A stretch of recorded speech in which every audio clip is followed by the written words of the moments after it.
The cracked treasure chest tumbled down too, falling toward the sky below. Sunny, who was still just a shadow adhered to its side, saw the world spin around. The last drops of his shadow essence were about to disappear, but that was fine.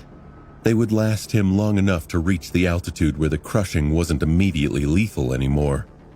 When it finally happened, Sunny suddenly appeared on the surface of the chest and held onto it for dear life.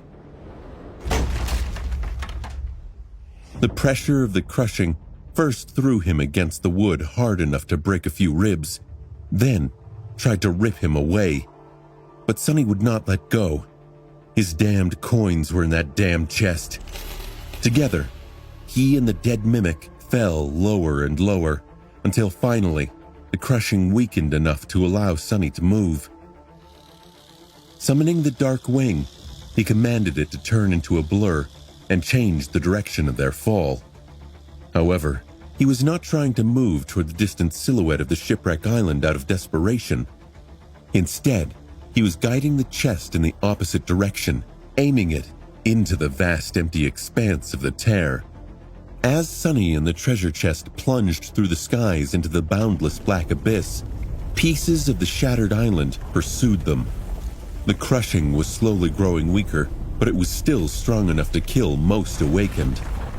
If not for the power of his shadows, Sunny would have been long dead. And even with it, he was much closer to becoming a corpse than he would have wished to be.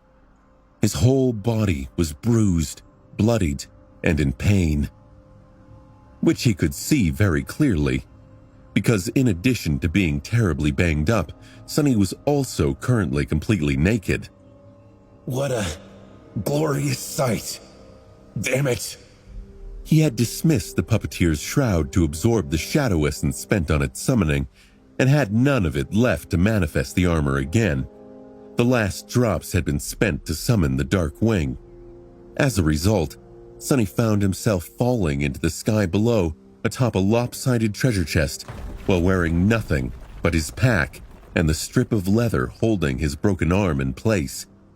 His only hope right now was that neither Master Roan nor Saint Tyrus would suddenly appear to save the day and see him in this state. He would rather plunge into the tear than live through that embarrassment. Well, not really. I take it back. Both of them can descend from the clouds and carry me away in their arms. I won't mind. No, really. But no one came to his rescue. Dodging the heavy slabs of shattered stone and desperately trying to glide through the field of debris, Sunny slowly pushed the chest toward the empty expanse of the tear and prayed that nothing would damage his fragile cloak. It was having enough trouble obeying his commands already. The Dark Wing wasn't really designed to carry heavy weights. It could barely support just Sunny himself, and that was in normal conditions. Now that Sunny was refusing to let go of the dead mimic, and with both of them being affected by the crushing, the enchanted cloak was on the verge of breaking apart. Instead of gliding smoothly away from the falling rocks, Sunny and the treasure chest were more or less just falling between them at a slight angle. Needless to say, dodging the debris of the destroyed island in these circumstances was not easy. But somehow, Sunny managed to protect both himself and the Dark Wing for long enough to escape the danger zone in one piece. By then, the crushing had become almost bearable. Sitting on the lid of the treasure chest and feeling the terrible pressure grow weaker and weaker with each second, Sunny grimaced from pain, then let out a relieved sigh. The cool breeze was softly touching his burning face, as well as his, well, everything. All things considered, the fall was not unpleasant, but then a sudden thought appeared in his mind. What are you feeling relieved about, idiot? Oh, right. Looking down, Sunny saw nothing but the swiftly approaching boundless dark expanse of the sky below, the endless abyss that stretched downward forever and from which there was no escape. Not unless one knew how to fly. That was where he was headed. Except for the golden string of fate Sonny had seen disappearing into the depth of the tear, he had no reason whatsoever to believe that he would survive the fall into the sky below, let alone ever be able to return to the sanctuary and the real world. Most likely, he was going to go mad and either be devoured by some terrifying abyssal titan or die of hunger. His life, almost literally, was hanging by a thread. But right now, he didn't care. All he cared about was the physical relief of not being pressed down upon by the crushing. He was still wounded all over and in pain, but experiencing just the normal amount of it was almost euphoric. It's the small things that matter. Like not being constantly crushed by an invisible murderous magical force, or resting comfortably on the wide lid of a treasure chest instead of having your limbs crushed in its jaws. Simple stuff like that. Now that the crushing was almost gone, Sonny used the dark wing to push the dead mimic deeper into the tear, as well as keep it level in the air. The treasure chest was wide and long, and its lid was flat. In a sense, it was almost like a firm, narrow cot. There were worse ways to fall into an endless abyss, really. Sonny stared at the wide sweep of the tear, trying to burn the memory of the golden string of light into his mind. The tear was situated in the center of the chained aisles and was both vast and absolutely empty. Some people believed that the ivory tower had once stood in the middle and was the first island to break free of its chains. Over thousands of years, islands that had bordered it were slowly destroyed one after another, causing the tear to grow. By now, it was a couple of 100 miles across, and from what Sonny could tell, the string of fate led to somewhere in its very center. The question was, how deep in there was the thing on the other end of the string? The longest someone had flown down into the sky below before turning back was a week. Was the mysterious object hidden in an even deeper part of the abyss? And what was that object? Sonny could not even guess. The only thing he knew was that his intuition had pushed him toward the twisted rock because of it. If so, it should have been something that would allow him to survive, right? Of course, his fate might have been to just die there.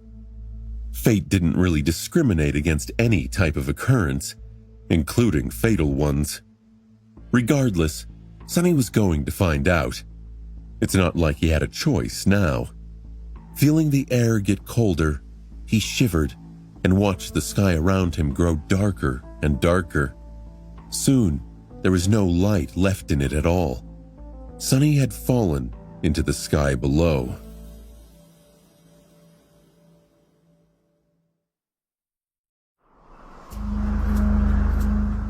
This is sort of grim. Sonny was falling through a boundless empty void of cold darkness. Far below, false stars were shimmering with pale white light. Their radiance, however, did very little to illuminate the sky below. Everywhere around him, there was just nothing. Sonny was still resting atop the treasure chest, holding on to it with his one healthy hand.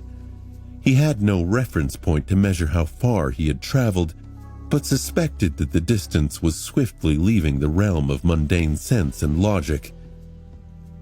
He was not very educated.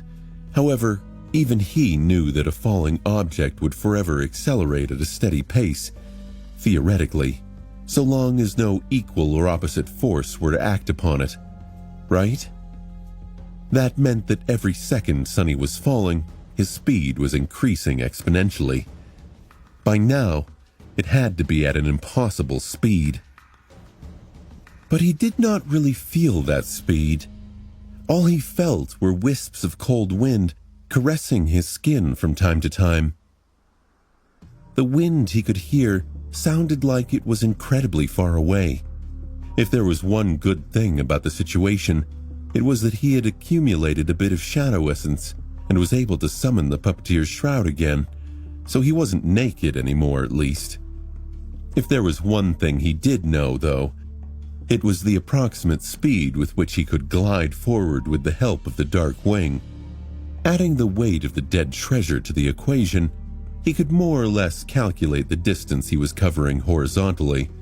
With that in mind, he guessed that he would reach the middle of the tear in around a day. He hoped.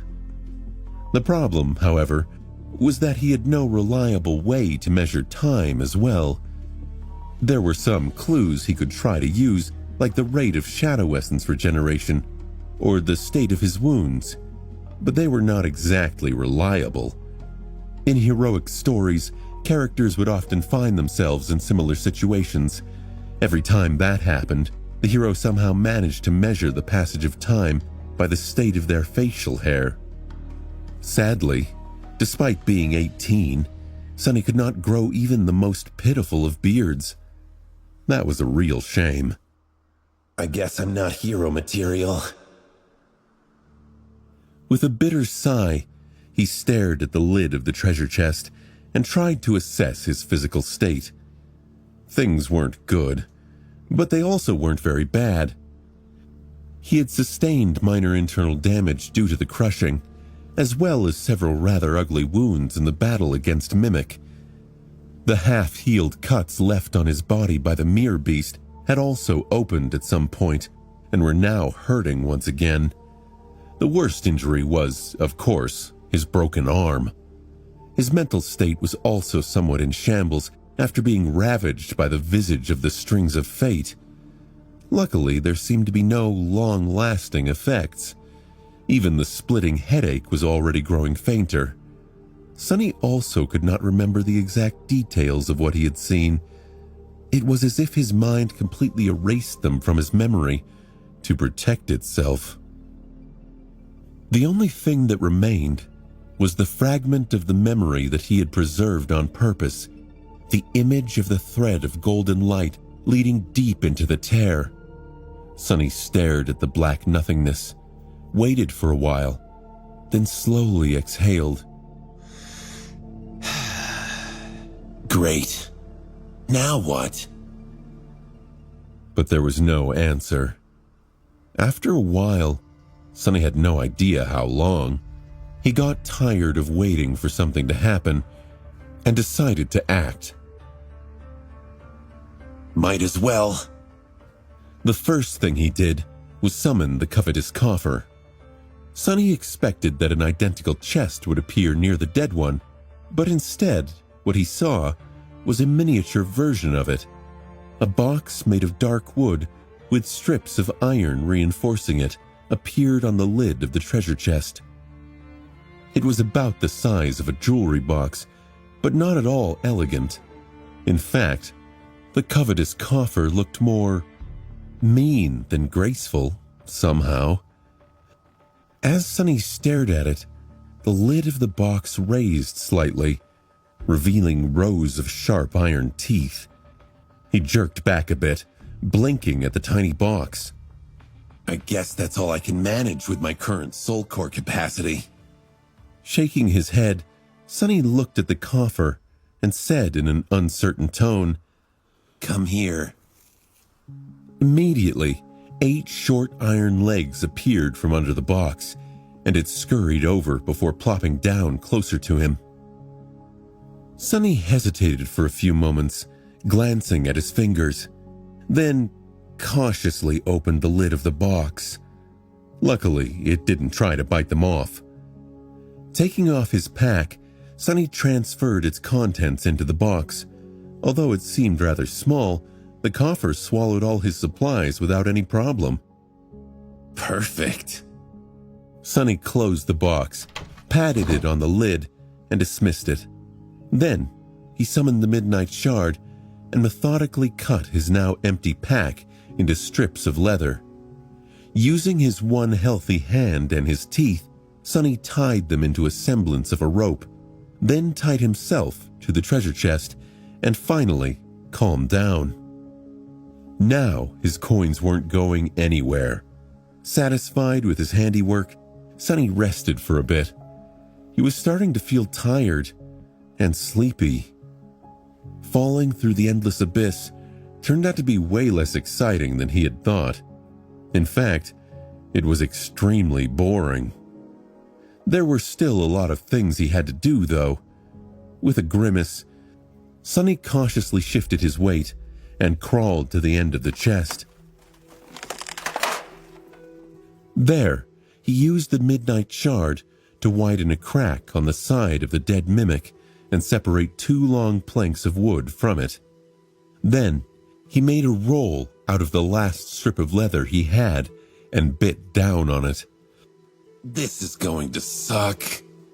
Without giving himself too much time to think about it, he removed his broken arm from its sling and then proceeded to swiftly set the bones, just like he had been taught. A sharp, blinding pain pierced his mind. When Sonny regained his vision and the ability to think straight, he saw that his arm did not look like jelly anymore. It seemed more or less straight. That will have to do. Hissing and cursing, he used the 2 planks of wood and the strip of leather to create a sturdy splint, then carefully placed it back inside the sling. Now, his broken bones had a good chance of growing back together correctly. Hopefully. After that, Sonny summoned the Endless Spring and the Covetous Coffer, took some of his remaining food out of it, and had a strangely relaxed meal on top of the dead mimic's lid. By the time he was done, the sky below had not changed at all. He was still falling into its depths, slowly moving the treasure chest toward the center of the tear with the help of the Dark Wing. He was also absolutely exhausted. Sonny somberly stared at the distant false stars. He stared at them until his eyes started to water and his thoughts became slow and muddy. Then, he stared at them some more. After a while, he thought, I can't take it anymore. By then, his reserves of shadow essence were full by a third. Judging that around 24 hours had passed after the destruction of the Twisted Rock, Sonny sighed, then dismissed the Dark Wing and allowed the chest to start falling straight down. He was going to have to keep falling into the sky below for 6 more days, at least. Probably longer. Sonny shook his head, knowing full well that these estimations had almost nothing to do with reality. Then, he did something that he had never thought he would ever do. He cautiously laid down on the long lid of the dead mimic, tightened the rope connecting them, and closed his eyes.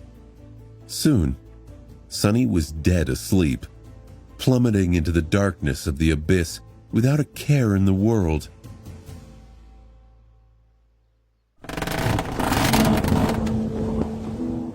Sonny's bed trembled slightly, and he felt the cool wind blowing across the room, its crisp chill brushing against his skin like a whisper of ice. The breeze carried with it a refreshing bite, sending a shiver down his spine as it ruffled the sheets and stirred the curtains, filling the room with a sense of fleeting calm. The air felt alive, invigorating, yet unsettling. The wind picked back up. How did I end up in bed? Still mostly asleep, he sighed and tried to pull the blanket higher.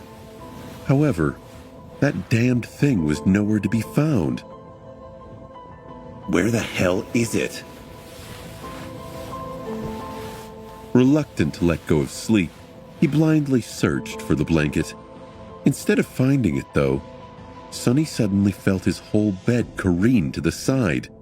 Startled, he opened his eyes and saw nothing but darkness surrounding him. What the? Oh, right. He wasn't in his small room in the sanctuary. He was plummeting into a lightless abyss atop the corpse of a fallen devil instead. Sonny stared into the darkness for a bit. Then he yawned. Well, at least I slept well. Indeed, he was feeling rather refreshed. Most of his aches had either disappeared or grown milder, and even his wounded mind felt soothed. He felt rested, energized, and much better overall. The only problem was, he was still falling into the endless void of the sky below. Sonny scratched the back of his head, thought about this predicament, then summoned the endless spring and drank some water. Then he concentrated and tried to assess the situation. The situation was absolutely the same. He was surrounded by nothing. Nothing had changed while he slept, and there was nothing he could do about it. Sonny sighed and stared at the treasure chest beneath him. After a while, he thought, if you think about it, this is just next-level pettiness. Not only did I kill this poor bastard, but I even went so far as to take a nap on top of its dead body. Talk about insulting. Somewhere down below, false stars shimmered with white light. Judging by how much of his shadow essence had regenerated, Sonny judged that he slept for about 12 hours. It took a bit longer than usual, but he was really exhausted after everything that had transpired. These calculations of his, of course, were very rough, but if he assumed them to be correct, that would mean that he had left the sanctuary 6 days ago.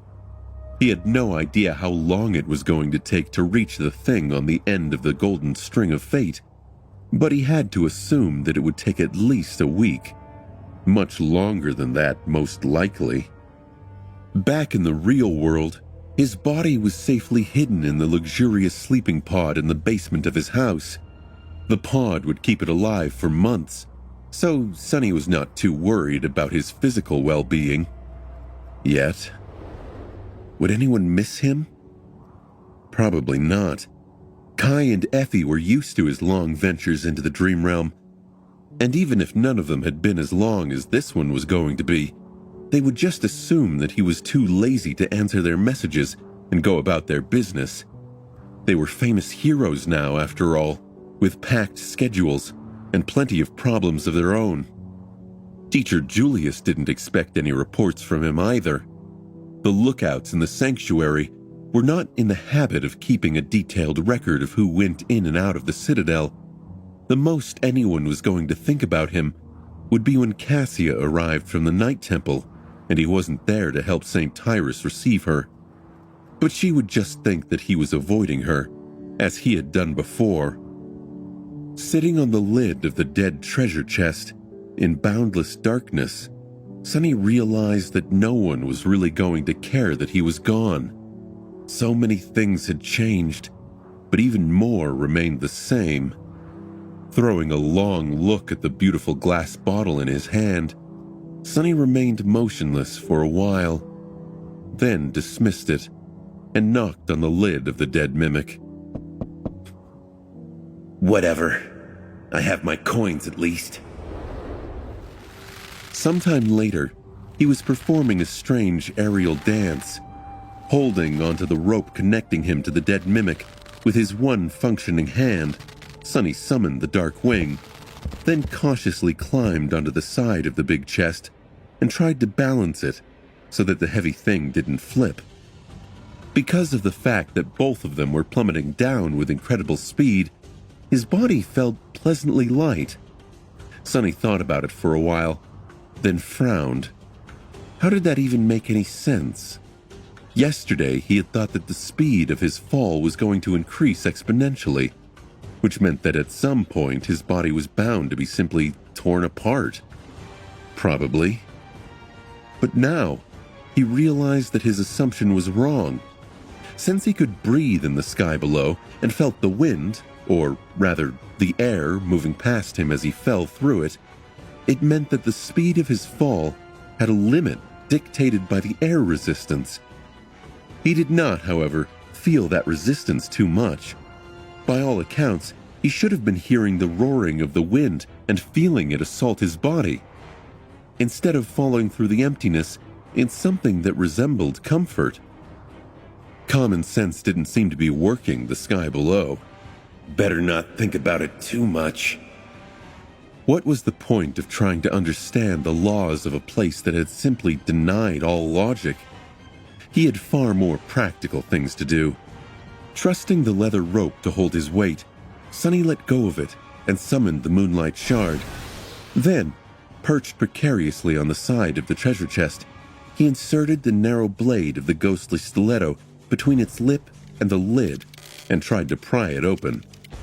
The task turned out to be far more difficult than Sonny had anticipated. Not only did he have to do everything with only one hand, he also had to balance the chest to prevent it from spinning in the empty void, as well as keep an eye on the rope, hoping nervously that it would not break. After some time, and plenty of exasperated curses, however, he finally managed to pry the jaws of the dead devil open. Inside its maw, a pile of golden coins was waiting for him to claim them. A dark smile appeared on Sonny's face. Then, he let out a shaky, slightly unhinged laugh.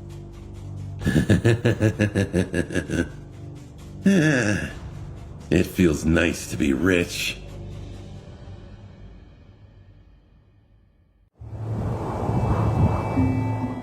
Summoning the covetous coffer, he commanded the toothy box to climb inside the bigger, toothier box and open its lid. Then, he started whistling a light-hearted melody while throwing the heavy coins inside. 1, 2, 3, 4. What a day to be alive. 5, 6.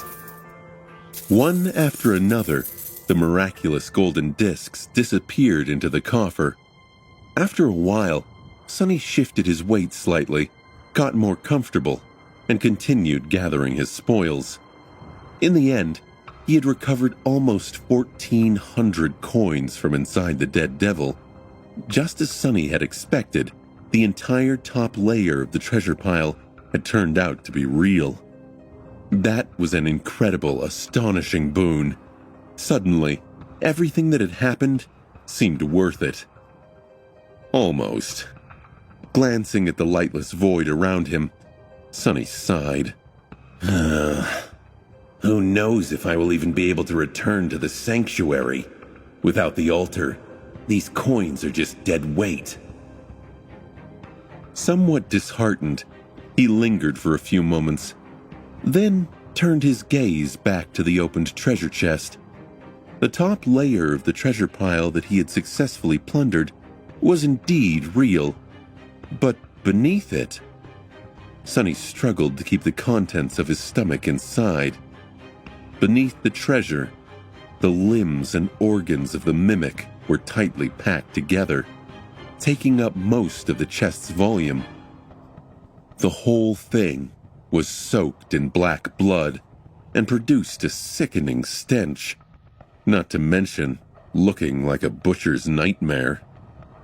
Disgusting. So disgusting.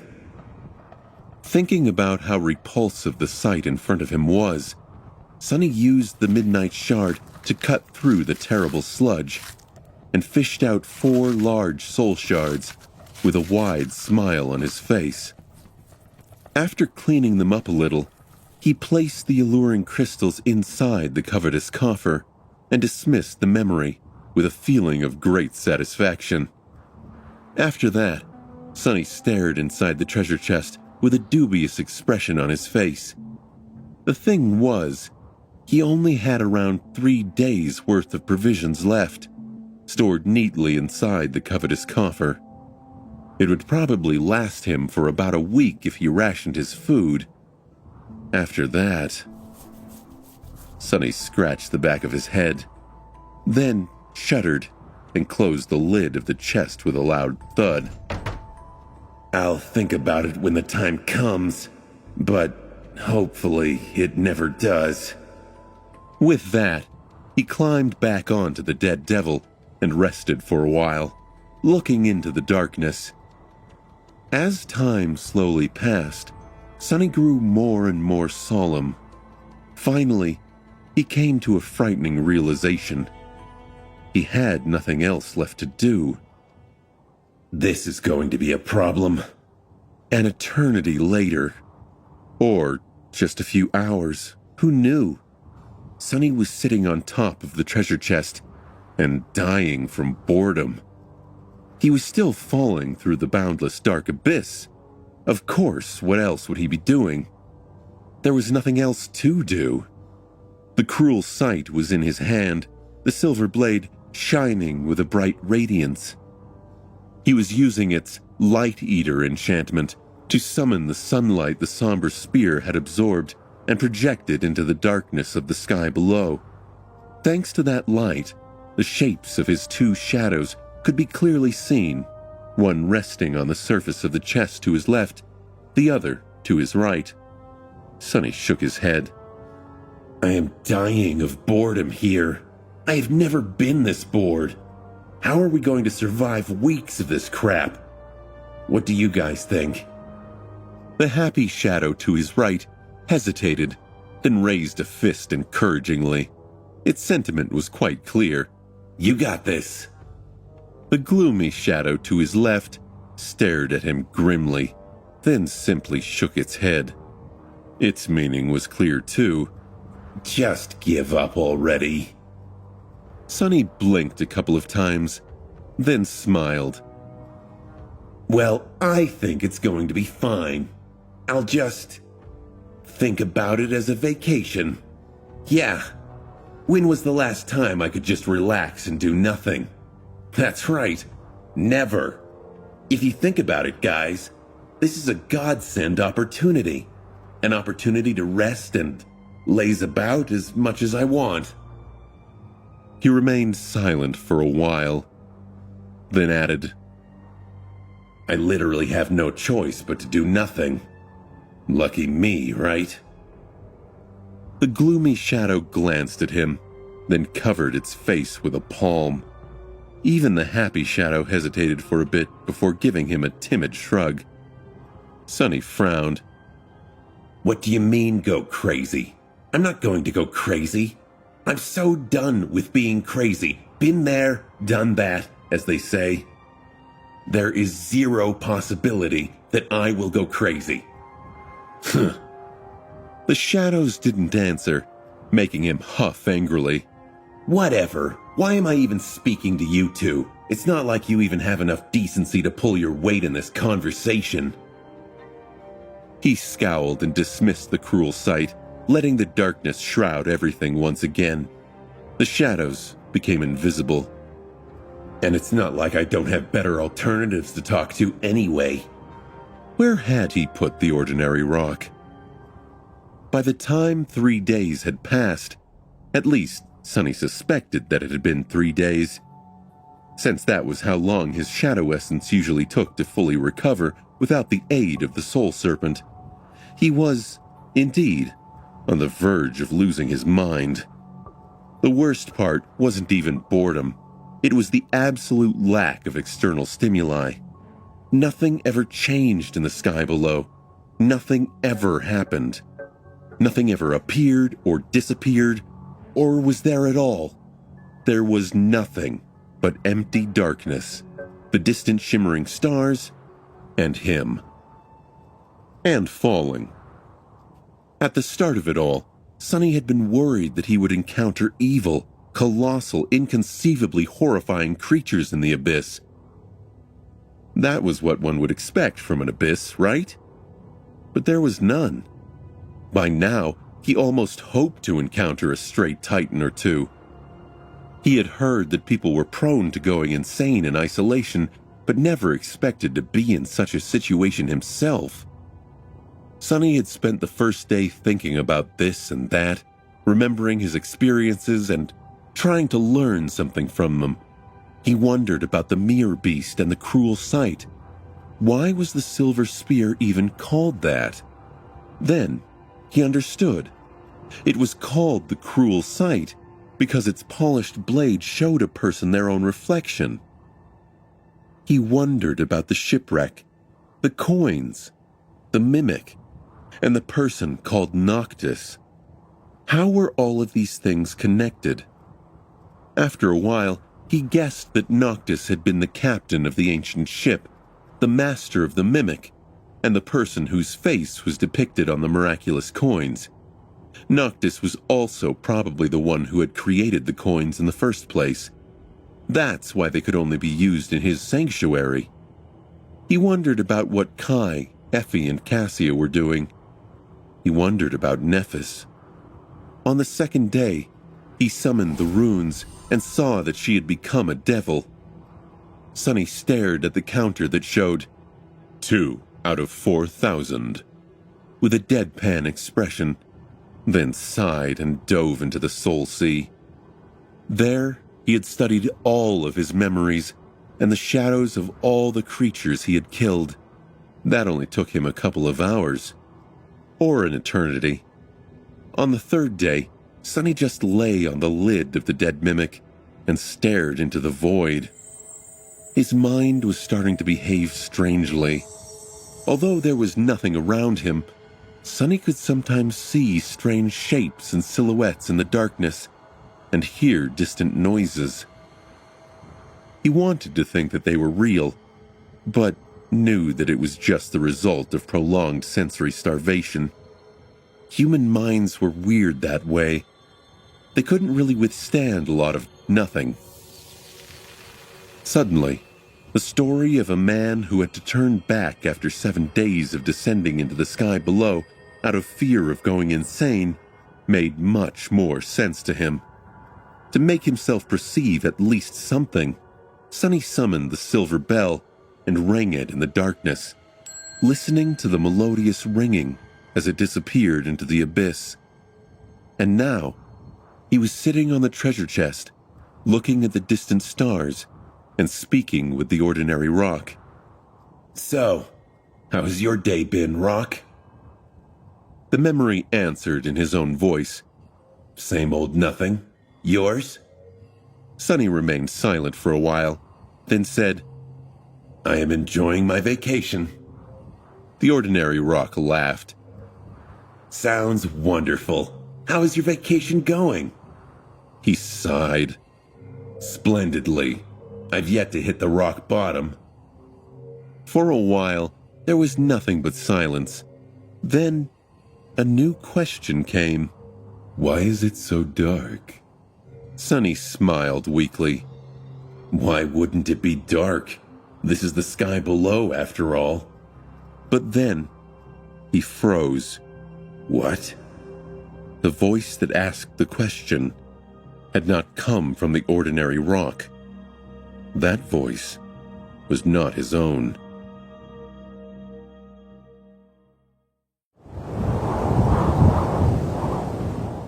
Sonny shuddered. The voice he heard was not his own. It sounded pleasant and calm, and seemed to have come from the darkness of the sky below itself. He shook his head and rubbed his temples. Have I finally lost it? He wondered. His first thought was that he had gone crazy again and was now hearing things. His second thought was much less comforting. Damnation. Had he summoned some unholy titan from the depths of the sky below after all?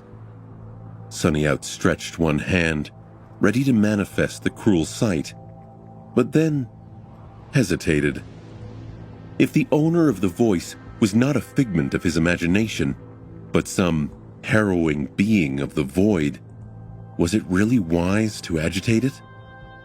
Would the silver blade even do anything against it? Calm down. Calm down. Maybe you just imagined the whole thing. As if to answer his thoughts, the void laughed softly. My apologies. I seem to have startled you. Sonny gulped. The pleasant voice seemed to belong to a young man, But no matter how hard he looked into the darkness, he couldn't see anyone or anything nearby. He was reminded of his first meeting with Kai, only this time, things were much more frightening. The threats in this situation were much more unknown. No worries. I just didn't expect to hear another human's voice here. You are a human, right? The void was silent for a while, then answered in a neutral tone. A human? I used to be a human once, I guess. Sonny realized that he couldn't even pinpoint the direction from which the voice was coming. It was just there, somehow. Everywhere. Around him. He tensed, then asked cautiously, Used to? Then, what are you now? The voice disappeared for a few moments, then sighed. Finally it answered, Lost. Sonny blinked, his brows furrowed. What the hell does he mean? He thought. He was trying to be careful with his words, trying not to let slip anything that could be used against him. But he still wasn't convinced that this thing couldn't somehow read his thoughts. Lost? As in, lost in the sky below? The darkness let out a sad laugh. No, not in the sky below. As Sonny felt cold shivers run down his spine, it hesitantly added, I am sorry. I haven't spoken to anyone in a long, long time. Instead of lost, it would be more proper to say that I am one of the lost. My body in the waking world was destroyed, but my soul continues to exist here, in the dream realm. I hope that explanation is more clear. One of the lost. Sonny knew of these people, although he had never met one in person. Just like there were the Hollow, people whose souls were destroyed, leaving an empty body behind, there were also the lost, people whose bodies had somehow died in the real world, leaving their souls stranded in the dream realm. There weren't a lot of them, since most of the time the soul perished shortly after the body had, but there were some. Knowing that the owner of the voice was one of these lost souls made Sonny relax a little. Not that he had any reason to believe that the stranger was telling him the truth. He could still be a nightmare creature. Or something worse. But if he was one of the lost, that didn't explain how they were able to converse.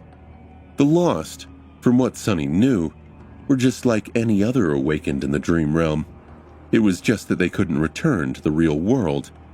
So the first question Sonny had was, where was their body? What they certainly were not were disembodied voices coming from the void, or so he was told. But who would know? As far as Sonny knew, as far as anyone knew, there was no record of anyone exploring the sky below who came back with information on much of anything. He shifted his weight slightly, ready to do something to protect himself if need be, and asked, Sorry to hear that, but how is it that I can hear your voice but can't see you? The voice went silent for some time. When it finally answered, the voice sounded amused.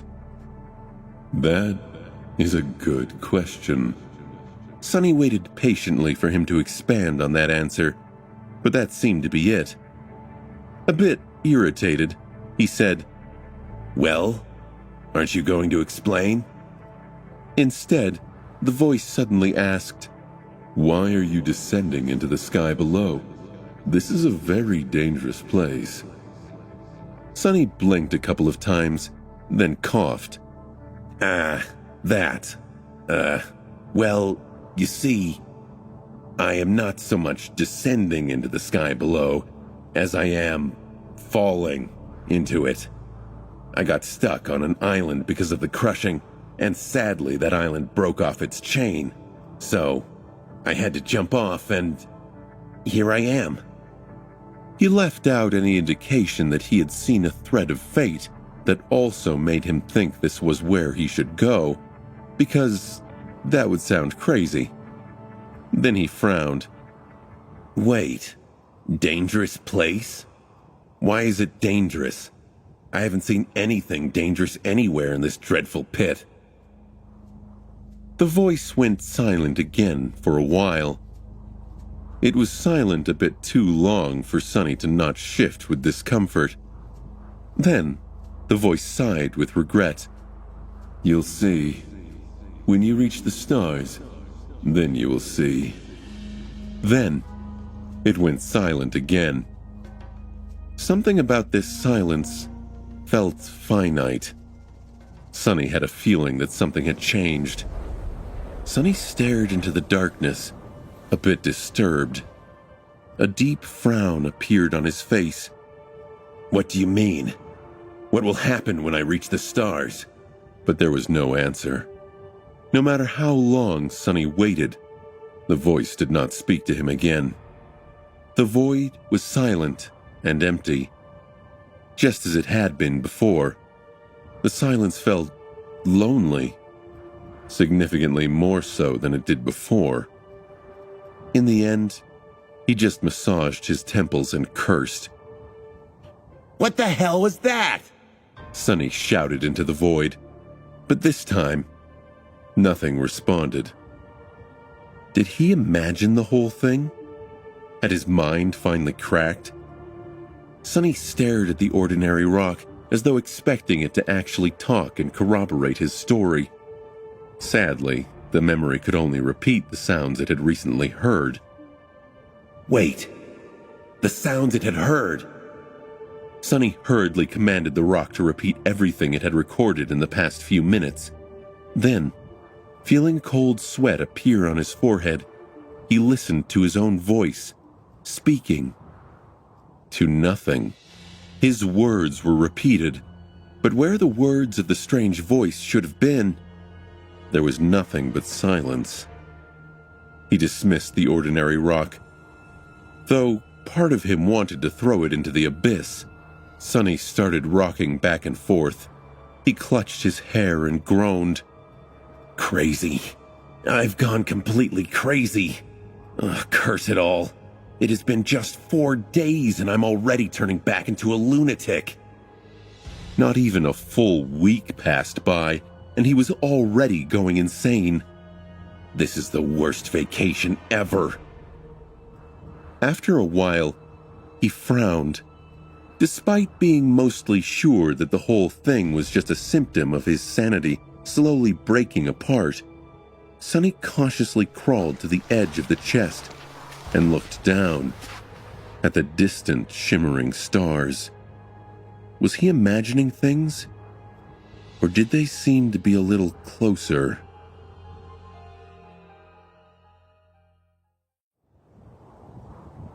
After the conversation with the disembodied voice of the void, whether it was real or not, Sonny felt different. Not exactly better, but at least not as lost and unmoored as before. That would be ironic if the voice was just a figment of my imagination, wouldn't it? The empty void around him didn't seem as empty anymore. Even if it was now full of potential danger, the danger was better than nothing. Anything was better than nothing. After 4 days spent in the endless silence of the dark abyss, Sonny realized just how terrible nothingness was. The human mind was simply not built to withstand it. He did feel lonely now, which he tried not to focus on. However, he was glad that he felt something beyond boredom. In any case, he wasted some time staring at the distant stars. He wondered if they were growing closer, or if it was just an optical illusion. Then got to thinking. Now that his cores were once again full of essence, He had no tool left to measure time. After considering his options for a while, he summoned the cruel sight and activated the dark mirror enchantment. Even though he had no enemies to fight in the sky below, simply keeping the enchantment would actively drain his shadow essence. Sonny felt that he could keep it going for about 2 hours straight. After his reserve of essence became approximately half empty, he dismissed the cruel sight and sat cross-legged in the center of the dead devil's lid. Plummeting through the lightless void, Sonny inhaled deeply and closed his eyes. Then, he concentrated on the flow of essence through his body, feeling it permeate every fiber of his being. Directing it into the coils of the soul serpent, he felt its flow accelerate and widen. By using the shadow, he was going to replenish all of the spent essence in about a day. That was going to be his clock from now on. Sonny exhaled, directed the shadow essence into his left hand, and concentrated it in his thumb, then on his index finger. Thanks to the soul serpent, his control of the essence was better than that of most awakened. However, it was still rather crude. Sonny innately knew how to enhance his physical attributes by expanding it, but wasn't efficient with how he did it. To him, it was a matter of instinct. He just thought about making his hand stronger, and the essence flowed like a torrent to achieve the desired effect. That was how all young awakened used it. True masters, however, were much more intricate in their control of essence. They could isolate every muscle, every nerve, every bone in their body, and only enhance those parts of it that they needed to perform an action. Their expenditure of essence was more akin to a trickle than a torrent, but achieved the same result. That's why between two awakened with similar soul core capacity, one could be able to fight at his peak physical prowess for much longer. Now that Sonny had nothing else to do, he decided to really work on this aspect of mastery over his own body and soul.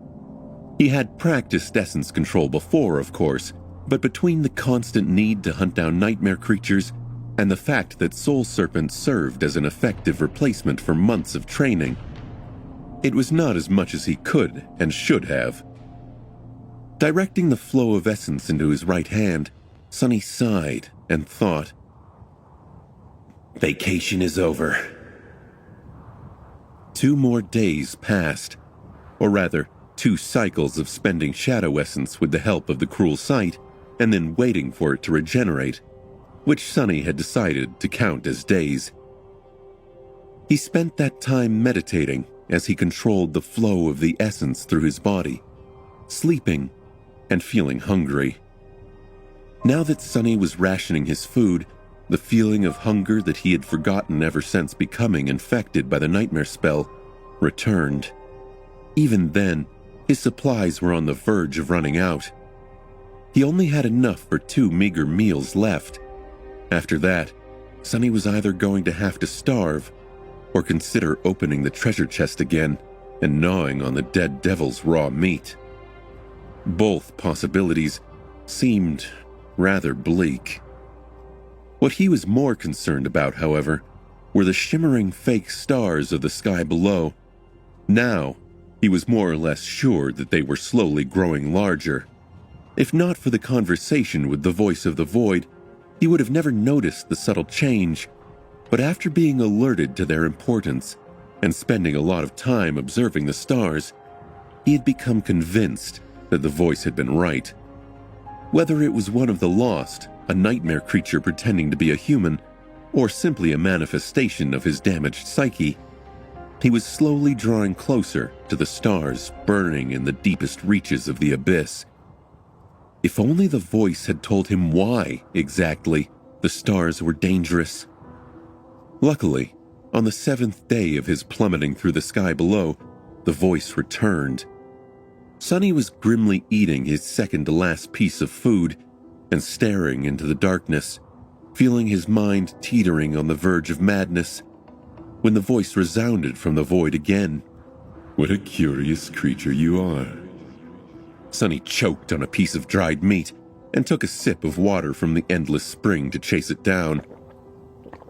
Oh, thank God, he thought.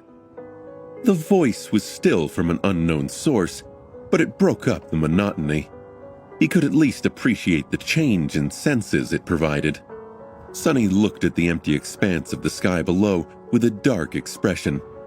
Where the hell have you been? The voice remained silent for a bit, then answered apologetically.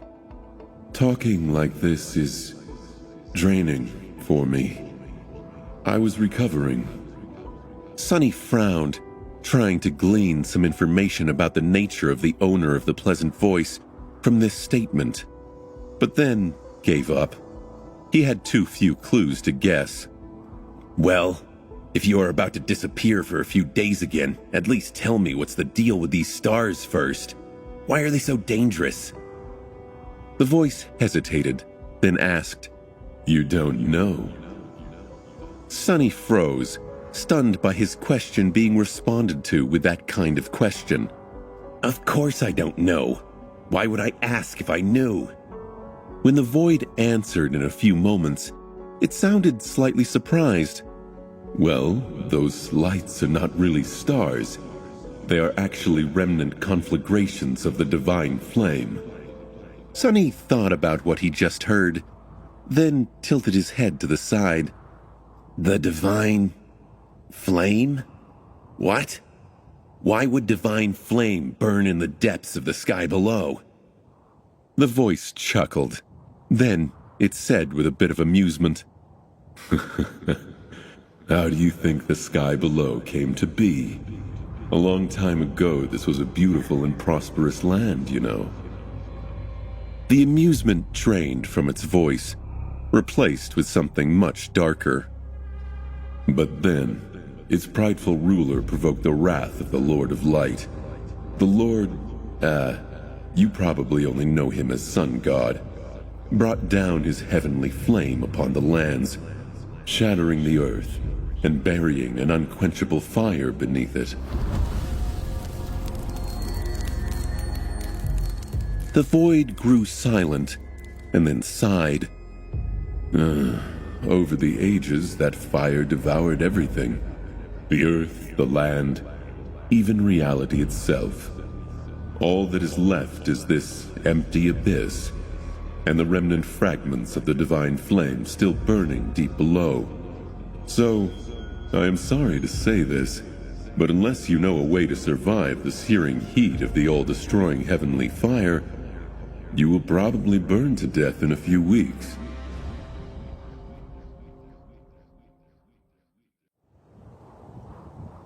Sonny sat silently for a few moments, thinking. Sun God. So, the ruler of this land had angered the gods, and one of them struck down her kingdom. He could just imagine it, a vast pillar of incandescent white flame falling from the skies.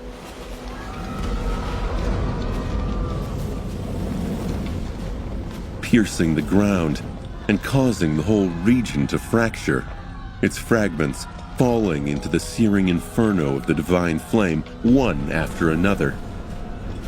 Well, not all of them had fallen. He glanced up, wondering if the chained isles were created to save the citizens of the destroyed kingdom from annihilation. If so, that prideful ruler must have been not so simple themselves. Who would be powerful enough to dare resist the wrath of the gods? And what had that person done to provoke it? But more importantly, how the hell did the voice of the void know so much about it? A subtly suspicious expression appeared on his face. Really? This is very interesting. And how exactly do you know all this? Sonny hesitated, and then cautiously added, Did you perhaps have something to do with that prideful ruler? The voice was silent for a moment, and then suddenly exploded with sincere laughter. Oh my, I wish. Wouldn't that be a grand backstory? Sadly, no. I am just an awakened who had studied the Chained Isles. Probably the same way that you have studied them in your travels. The ruins are all but destroyed by the endless cycle of the crushing, but if one knows where to look, there are still some answers left to find. Sonny smiled. True, but I am actually a research assistant for the Wilderness Survival faculty of the Academy, and yet I have never seen any of the information you possess in the database. With the level of access that I have, that is very strange, isn't it? The voice chuckled. How am I supposed to report my findings to the Academy? I can't even leave the dream realm. Sonny bit his lip. That actually made a lot of sense. Sort of. Lost or not, an Awakened still had to survive somehow in the dream realm, so they were bound to live in one of the citadels. Probably. So, it wasn't like they had no contact at all with the real world, even if it was only through the other inhabitants of their citadel. Unless the owner of the voice was not a usual lost, or was lying to Sonny. Or was he just a figment of his imagination? Sonny frowned. By the way, where are you exactly? I haven't heard a voice like yours anywhere in the sanctuary, and I have spoken to most of the Awakened there at least once. The voice lingered for a while, then answered, I am not in the sanctuary. What was that supposed to mean? There was another citadel on the Chained Isles, the Night Temple, but only those serving valor were allowed to anchor there. Well, excluding Cassia and her cohort. Did the owner of the voice have something to do with the great clan Valor? Sonny raised an eyebrow. Are you from the Night Temple then? But there was no response. It seemed that the mysterious young man Sonny had been speaking with, if he was even real, had once again reached his limit, thus ending their conversation. Sonny sighed. I swear to gods, this is even more annoying than when Effie leaves me on red. Who knew that a voice of the void could be more irritating than someone who had been almost literally raised by wild wolves? No manners, no decorum. Soon, Sonny regretted not asking the voice necessary questions. He would have to be more strategic with his words in the future. Survive heavenly fire. Survive heavenly fire. He repeated to himself like a mantra, though he was still trying to picture what he should even be looking out for. Sonny glanced at the stars and felt that they had drawn even closer. How was he supposed to withstand the searing heat of the divine flame? Could that flame burn shadows? He didn't really have an answer, but felt that it would be damaging to him, even in his shadow form. And then there was a more looming problem. The voice said that it would take Sonny a few weeks to reach the layer of the abyss containing the false stars, which meant that he was going to be very, very hungry by the time he did.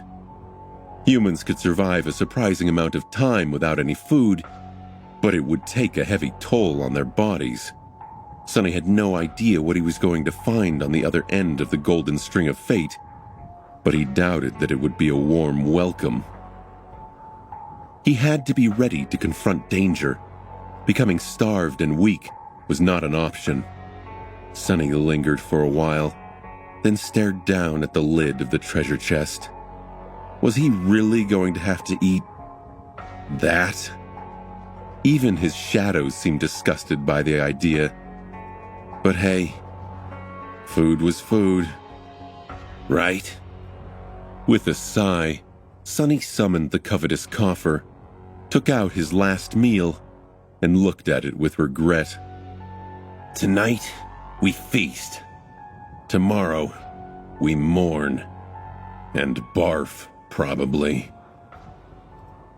A few days later, the stars were visibly brighter than they had been before. The sight of the black void, littered with shimmering lights, would have been beautiful, if not for the terrible danger they represented. Sonny was sitting in the center of the plummeting treasure chest with an extremely miserable expression on his face.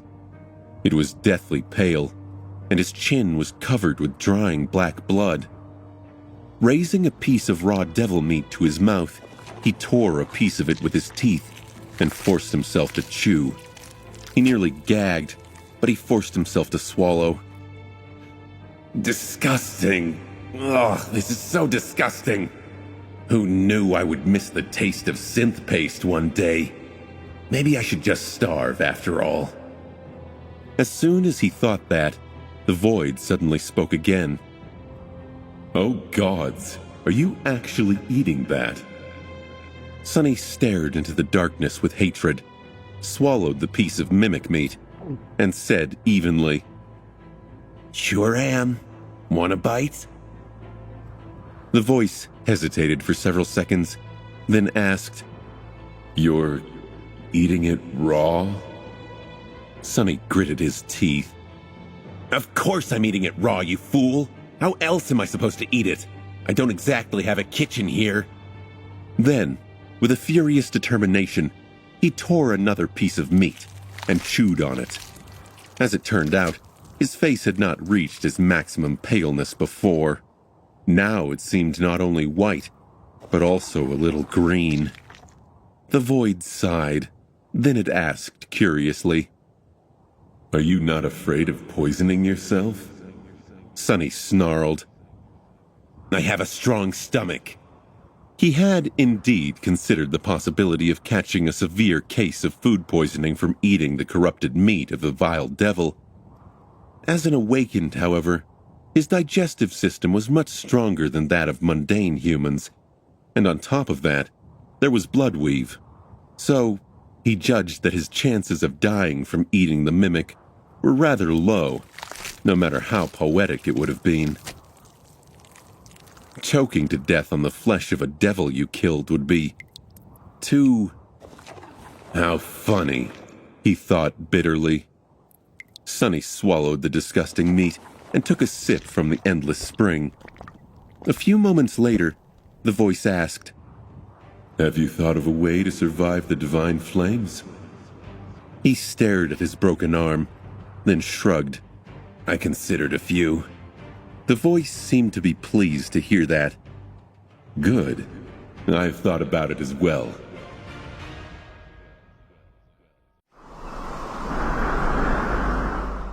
Sonny stared into the void suspiciously. Yeah? And how come you're so concerned about my well-being? The voice remained silent for a bit, then answered wistfully. I haven't really spoken to anyone in a long, long time.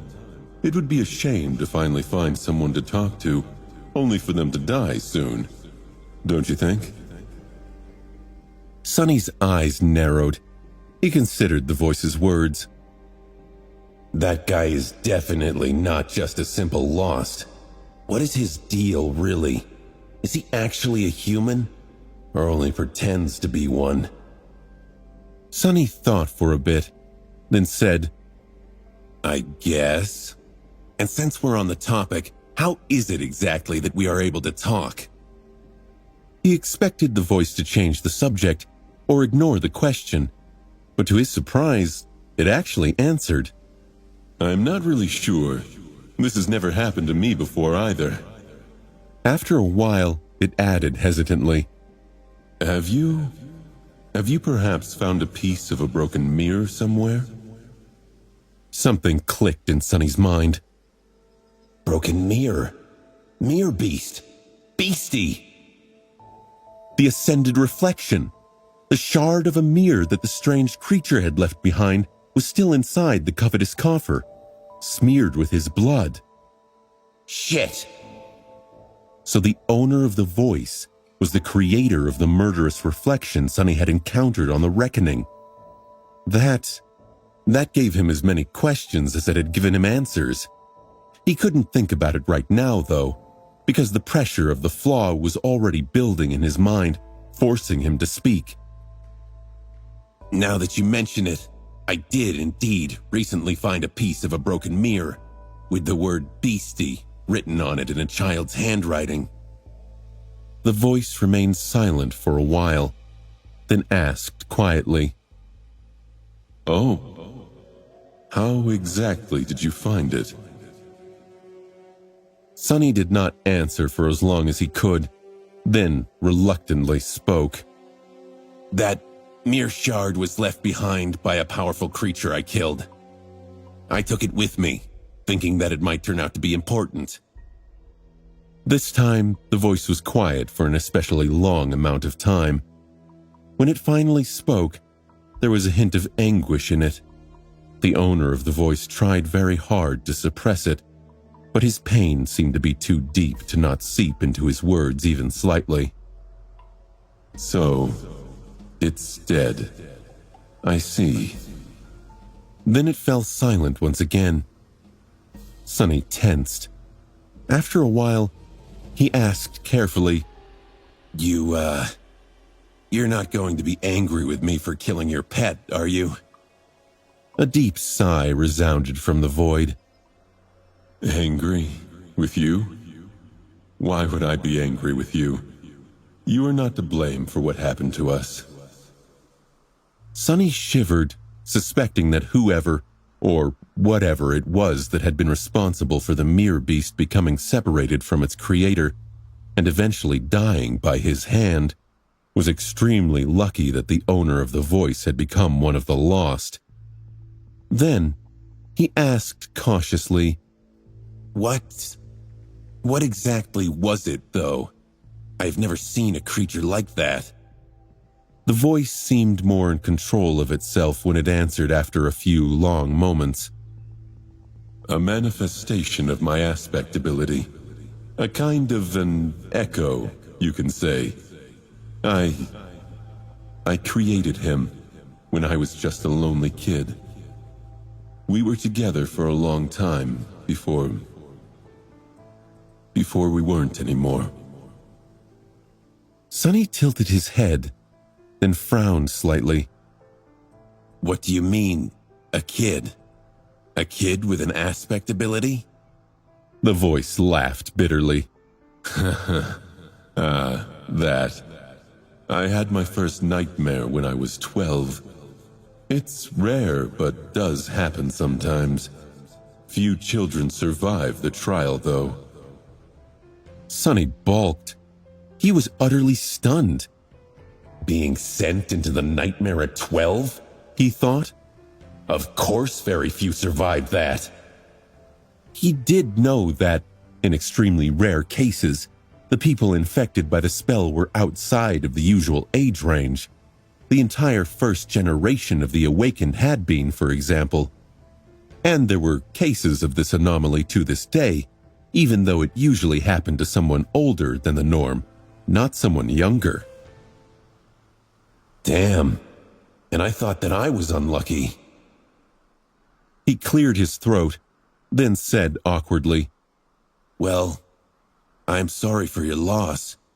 If it makes you feel any better, the creature tried to say something before it died. We never stopped searching, or something like that." The voice, however, didn't respond.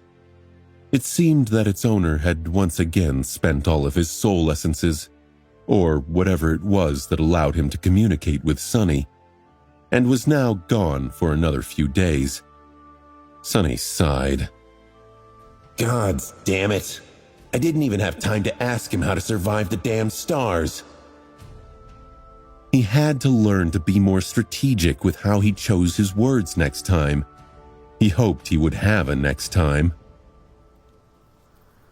Sonny spent a few more days plummeting into the void. By now, he was having trouble remembering what it even felt like to not be falling. The darkness seemed to be eternal and ever-present, as though he had always been here, in its empty embrace, and all of his actual life was just a strange dream. Maybe it was. No, it wasn't. He was almost sure of it. By the time the voice returned, the void had changed slightly. Not only were the distant shimmering lights now closer and brighter, but it also felt as if the air was getting warmer. Sonny was in his usual spot, sitting cross-legged in the center of the treasure chest and training to better control the flow of shadow essence. On the surface of the lid near him was a dark longbow and a quiver of black arrows. "You practice archery?" Sonny opened his eyes and glanced into the darkness, then shrugged. "Not really, but I hope to learn a bit of it soon." He grimaced and nodded toward his broken arm. "I do need 2 functioning hands before I'll be able to, though." The bow and the quiver of arrows were the same he had entrusted to Saint before. Both of the memories were ascended, but only of the first tier. The bow's enchantments made it incredibly strong and sturdy, while the only enchantment that the arrows possessed was that they came as a whole quiver instead of a single one. His broken arm, meanwhile, was healing. He could already move his fingers, but the process was far from over. He was halfway there, though. The glass was half full, and Sonny knew he had to keep looking at it that way. Sonny healed much faster than mundane humans, and even other awakened. He was sure that in another week or so, he would be able to take off the splint and draw the black bow. The voice lingered, then said, "We had no time to discuss the divine flames last time." Sonny nodded. "Indeed." Then he remembered something and asked, "Oh, by the way, what do I call you? Do you have a name? It's a bit awkward to keep thinking of you simply as the voice." The voice laughed. "A name? I used to have a name, I guess." Sonny sighed. "Yeah, well, what is it?" The void lingered for a while, then answered with amusement. "Mordred. Or rather, Prince Mordred, I guess." Sonny opened and closed his mouth a couple of times, then asked with suspicion in his voice, "Prince? What are you the prince of?" Mordred laughed. "Nothing. I'm the prince of nothing. Nothing at all."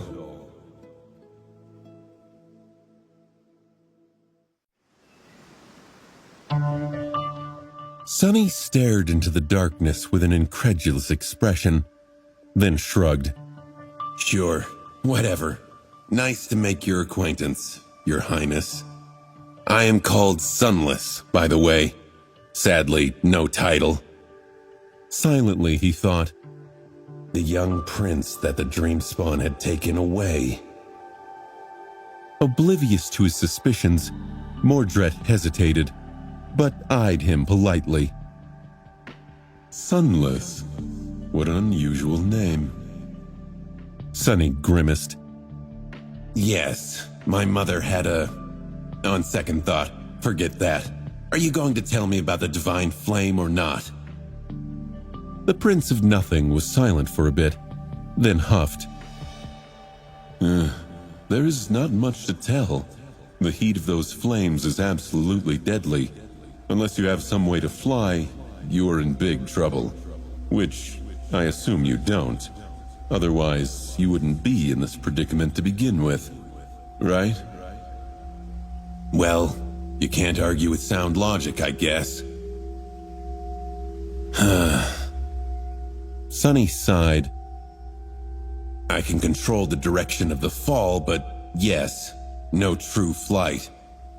He hesitated, then added reluctantly, "For what it's worth, my aspect ability allows me to turn incorporeal, as well as teleport for short distances."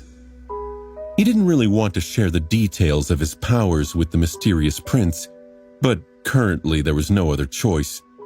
Mordred obviously knew more about the sky below than Sonny, so his advice was vital. The lost prince thought for a few moments, then said, Turning incorporeal will help you against being cooked by the heat, but it won't save you from the divine flame itself.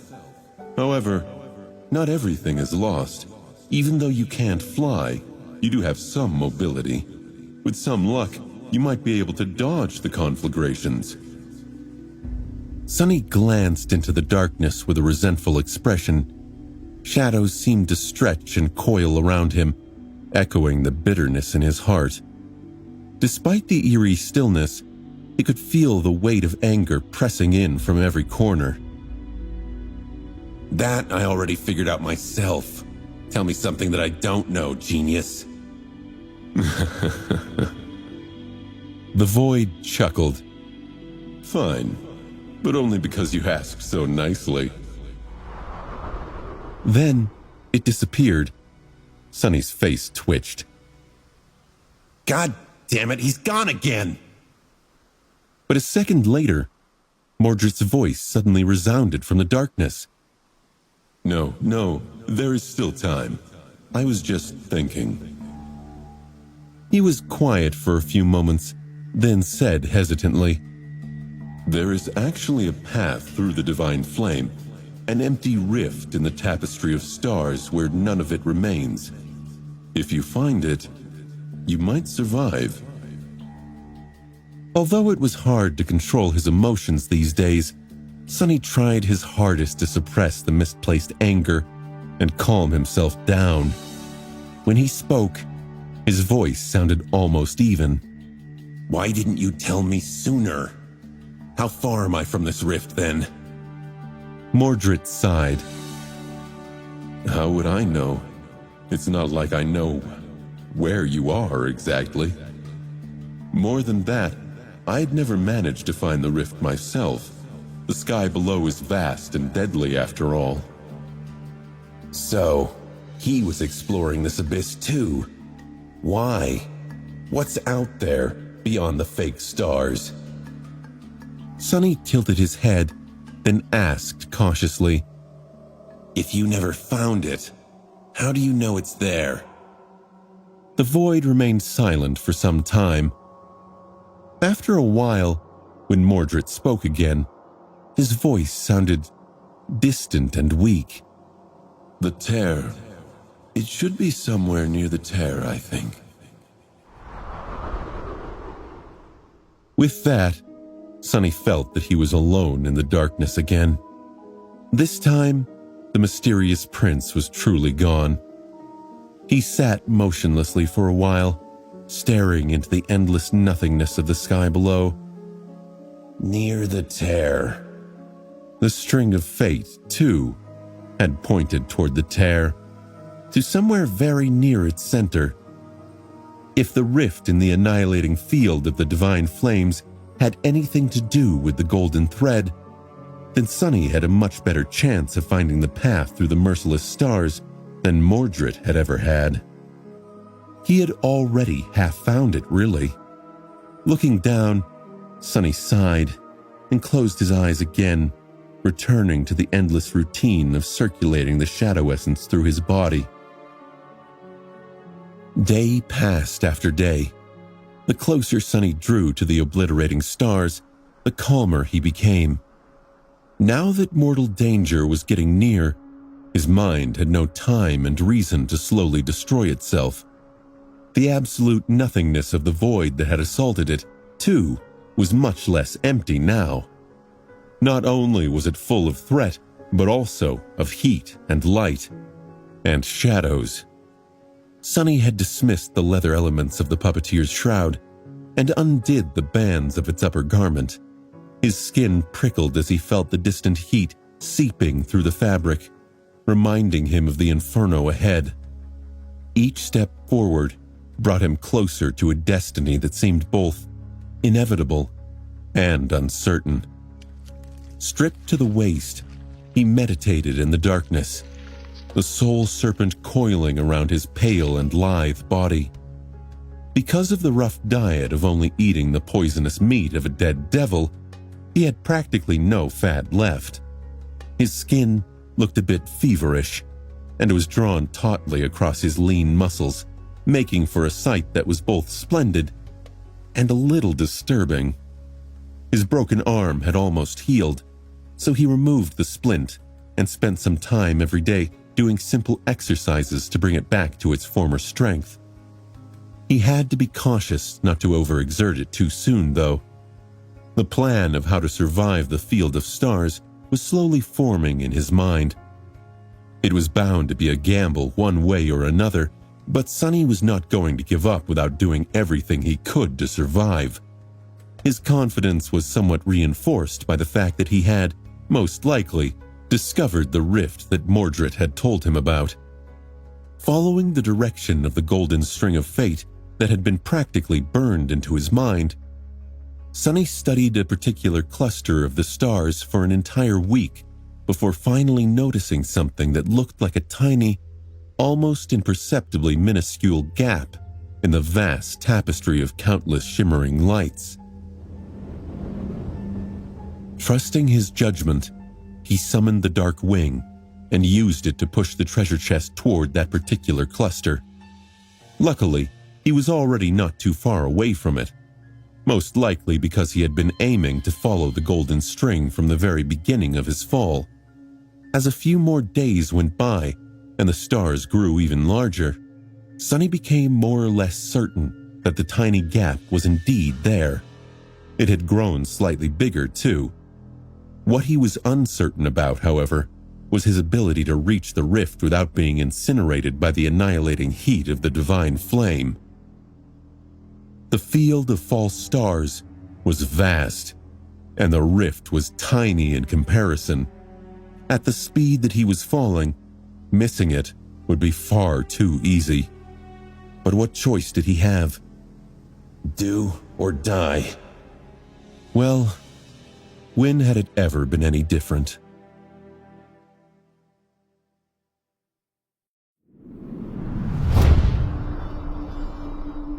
After more than 3 weeks of falling into the sky below, at least Sonny thought that it had been that long, he sighed and stood up, balancing on the dangerously swaying treasure chest. His hair was wet with sweat, and his skin glistened in the piercing white light of approaching stars. By now, they did not resemble white dots in the boundless darkness of the abyss. Instead, each was the size of a fist, surrounded by a furious, blinding halo. The heat permeating the void was suffocating, wrapping around him like a molten shroud, seeping into his bones and draining the strength from his limbs. It pressed down on him with an oppressive force, as if the very air had turned to molten lead, making it hard to breathe, to think, to even exist. Sonny stared down at the ocean of white flames beneath him. If this was what remained of the inferno of heavenly fire after thousands of years of burning in an empty void, he shuddered to imagine what it must have looked like right after the hammer of divine punishment had fallen on the ancient land. His gaze was locked on a small empty space between several radiant stars. The rift. This was his goal. As Sonny stared darkly at the tiny patch of emptiness amid the vast field of flame, the void suddenly spoke. Have you... Is that what a large tattoo you have.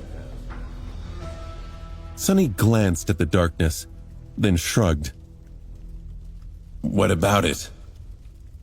Mordred lingered for a few moments as though not sure what to say, then asked with amusement, Sunless, are you sure that you are a research assistant? Sonny grinned. Of course I am. Do you know how many contribution points they give me every month? I scribbled a few words about this and that bought me a house. An entire house. Maybe being a researcher is not as well as being a prince, but it's still a sweet gig. With all due respect, of course, Your Highness. You are such an interesting person. Sonny stared into the void with an incredulous expression. You are a bit of an enigma yourself, are you not? Mordred remained silent for a bit, then asked, Are you ready for what is about to come? Instead of answering, Sunny pointed to the ocean of merciless stars. Look there. When the Lost Prince spoke, his voice was strangely regretful. I can't really see that well. What is it? Oh, right. Sunny hesitated for a few seconds, then said, I think I found the rift you told me about. Mordred asked with surprise in his voice, Really? You found it? Sunny shrugged. We'll see. You said that it should be somewhere under the tear, right? Since I fell right into the tear, there's a chance that I'm right. The void lingered, then said in a somber tone, What if you're not? Sunny smiled. Then it has been nice knowing you. Anyway, anything else you want to tell me before you go? I doubt that we'll have the opportunity to speak again before I reach the stars. Mordred thought for a few seconds, then said, I might not be able to reach you at all after that. So, good luck? Sunny raised an eyebrow. Really? The voice of the void answered after a long pause. Yes. Why? He shook his head. Nothing, really. I just thought that you were stuck somewhere out there, beyond the stars. Mordred chuckled. No, I am stuck somewhere else. His voice grew strangely distant. Then, an almost inaudible whisper reached Sunny's ears. I hope. Survive. Sunless. Then, the Lost Prince was gone, leaving Sunny alone in the darkness once again. He sighed. Me too. I hope I'll survive too.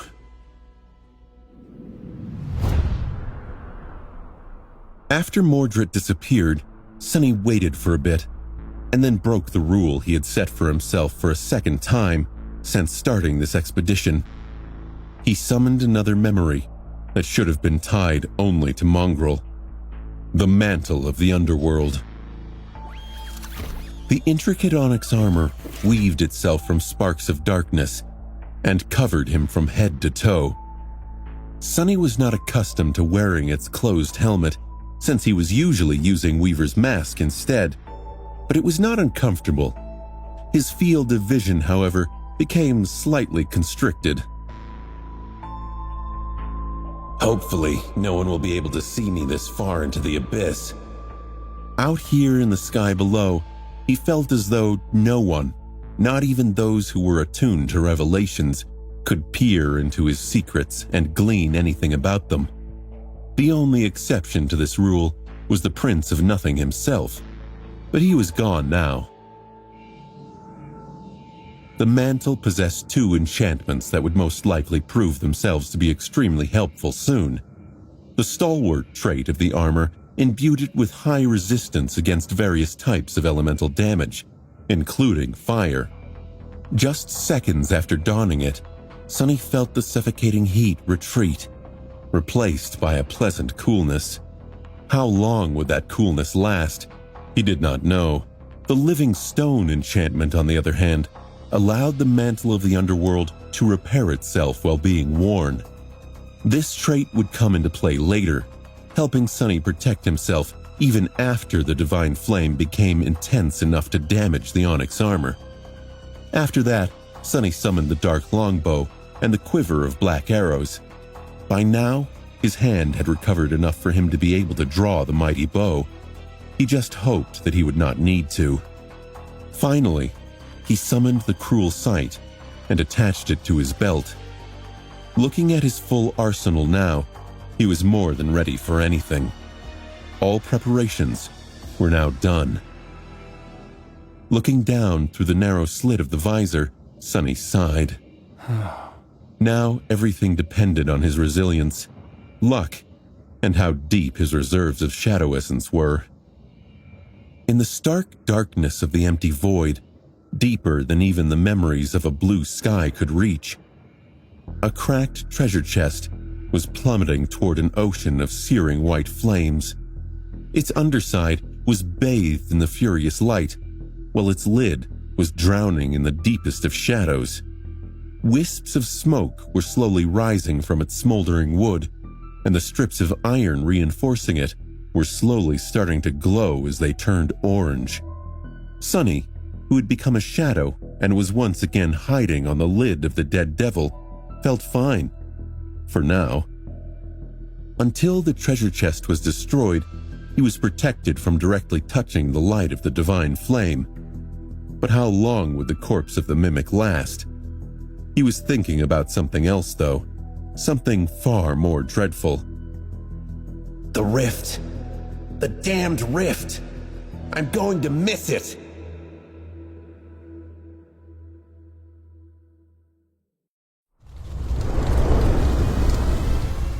Sonny almost managed to direct his endless fall toward the tiny gap between the remnant conflagrations of the divine flame, but on that incredible scale, even the smallest mistake was bound to take him many miles away from the goal. A mistake that he had inevitably made. Since there were no lessons on navigating eternal voids, especially without any tools except for his own two eyes. Damn it! Right below him, swiftly approaching, was an ocean of obliterating light, heat, and fire. The conflagrations themselves were rather small, no larger than a dozen feet in diameter, and chaotically scattered in the void, at a considerable distance from one another. Each looked like a furious undulant orb of dancing white flames. The space between them, though, was not safe. It was permeated by immolating heat that nothing could withstand. At least, nothing Sonny had at his disposal would be able to. As the adamantine wood of the treasure chest started to slowly catch fire, he hesitated, then glanced at the empty darkness of the distant rift in the ocean of light. Whether by accident or by design, there was a point in the field of false stars where no conflagrations remained. A roughly circular breach was torn through them, promising him safe passage. But how was he supposed to reach it? If Sonny jumped off the plummeting chest right now, he would probably be able to glide all the way to the rift. The distance was just right. However, he was pretty sure that the dark wing would be instantly turned to ash by the terrible heat of the remnant vestiges of the divine flame. Not to mention that he himself would probably get thoroughly cooked inside the mantle of the underworld if he remained corporeal for that long. With a mental sigh, Sonny left the comforting embrace of the shadows. A kneeling figure in intricate onyx armor appeared on the lid of the smoldering treasure chest. No. Despite the protection of the stalwart enchantment, the air he breathed in was thin and scaldingly hot. It almost felt as if he was inhaling fire. Other than that, however, the mantle of the underworld did a good job of keeping the heat at bay. And yet, Sonny could feel it starting to slowly get warmer. He didn't have a lot of time. Standing up, he raised the dark longbow, knocked an arrow on its string, and gritted his teeth. Then, sending a thin trickle of essence into the muscles of his shoulder and back, he strained his body and drew the mighty bow. It felt as though he was lifting a mountain. How the hell does Saint make it look so easy? Feeling his muscles tremble, Sonny aimed toward the rift and hesitated for a second. After he did this, there would be no going back. Sweat trickled on his brow. What is there to go back to, fool? Aren't you sick of that damn chest? Relaxing his hand, he let go of the string. The black arrow shot into the darkness with incredible speed, instantly becoming illuminated by a blinding radiance. It was strange. The void was full of light now, but with nothing to reflect it. The sky below still appeared black and empty. Only when something entered the emptiness did the light become visible. Sonny felt the chest sway and struggled to keep his balance. A couple of moments later, The fletching of the arrow suddenly caught fire and burned away. However, that didn't affect its flight too much. The arrow pierced the darkness and turned into a distant spark, covering almost an entire mile in just a few seconds. Then, however, it slowed down considerably, and its wooden shaft began to smolder. It was time to move. As Sonny felt flame licking his greaves, he held his breath and used Shadow Step. The arrow he had sent flying in the direction of the rift was wrapped into one of his shadows. As the shadow unfurled itself from the igniting shaft, Sonny shot out of it as if launched from a giant slingshot. As soon as he left the shadow, it instantly wrapped itself around his body and then slid toward the quiver. Shit! Sonny found himself flying through the darkness with nothing to support or shield him from being directly exposed to the immolating radiance. The mantle of the underworld suddenly shone in the torrent of light, instantly growing considerably warmer. It wasn't burning his skin yet, but he suspected that there was not much time left before that happened, especially because his momentum was not only horizontal, but also vertical, and was becoming more so with each moment. He was still plummeting toward the ocean of flames, approaching it with terrifying speed. The closer he got, the more obliterating the heat would become. Twisting as he fell to orient himself in the void, Sonny nocked another arrow and drew the bow again. This time, it was considerably harder, since he had nothing to stand on and had to rely solely on the strength of his arms and shoulders. Just in the few seconds it had taken him to draw the bow, the heat became much more destructive. Another arrow flew into the darkness, and several seconds later, he used Shadow Step again. Appearing almost 2 miles closer to the rift. It was still decently far away, though. Shit! Sonny flew through the obliterating darkness and struggled to knock another arrow. The glossy black surface of the mantle of the underworld was starting to glow, slowly turning incandescent. He was still fine inside, though, for now, if it's a little hot. Another arrow disappeared into the darkness, and Sonny jumped through the shadows again. This time, the jump devoured pretty much all of his remaining shadow essence. Whatever little there was left would not have been enough to repeat the process a fourth time. However, maybe, just maybe, he wasn't going to have to. After using Shadow Step 3 times in a row and turning some of his vertical momentum into horizontal one with each jump, Sonny was now plummeting diagonally through the void, seemingly toward the very edge of the rift. Am I going to make it? Am I going to make it? Even if he would, it was going to be very, very close. The string of the bow suddenly caught fire and broke with a loud ring. Dismissing the bow and quiver, Sonny sent both of his shadows to reinforce the mantle of the underworld and threw his hands and legs to the sides. He was trying to create as much surface area as possible to utilize the resistance of the air in his favor. He was well versed in all kinds of falling and gliding thanks to using the dark wing so often, so this was not something new to him. Granted, he had never done it in heavy armor. Speaking of which, Sonny hesitated, then directed some of his remaining essence into the mantle of the underworld to activate the Feather of Truth enchantment and make the armor as light as possible. Then, all he could do was endure the growing heat and wait and watch as both the obliterating oceans of flames and the circle of saving darkness approached him at tremendous speed. His life now depended solely on which of the two was going to swallow him first.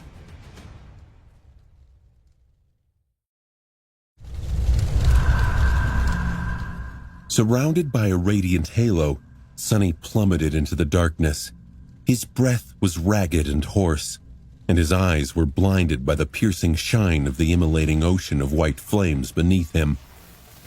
Fearing that his eyes would be permanently blinded by it, he closed them, which helped a little. Hot. It's so hot. Sweat trickled down his neck and dripped into his armor.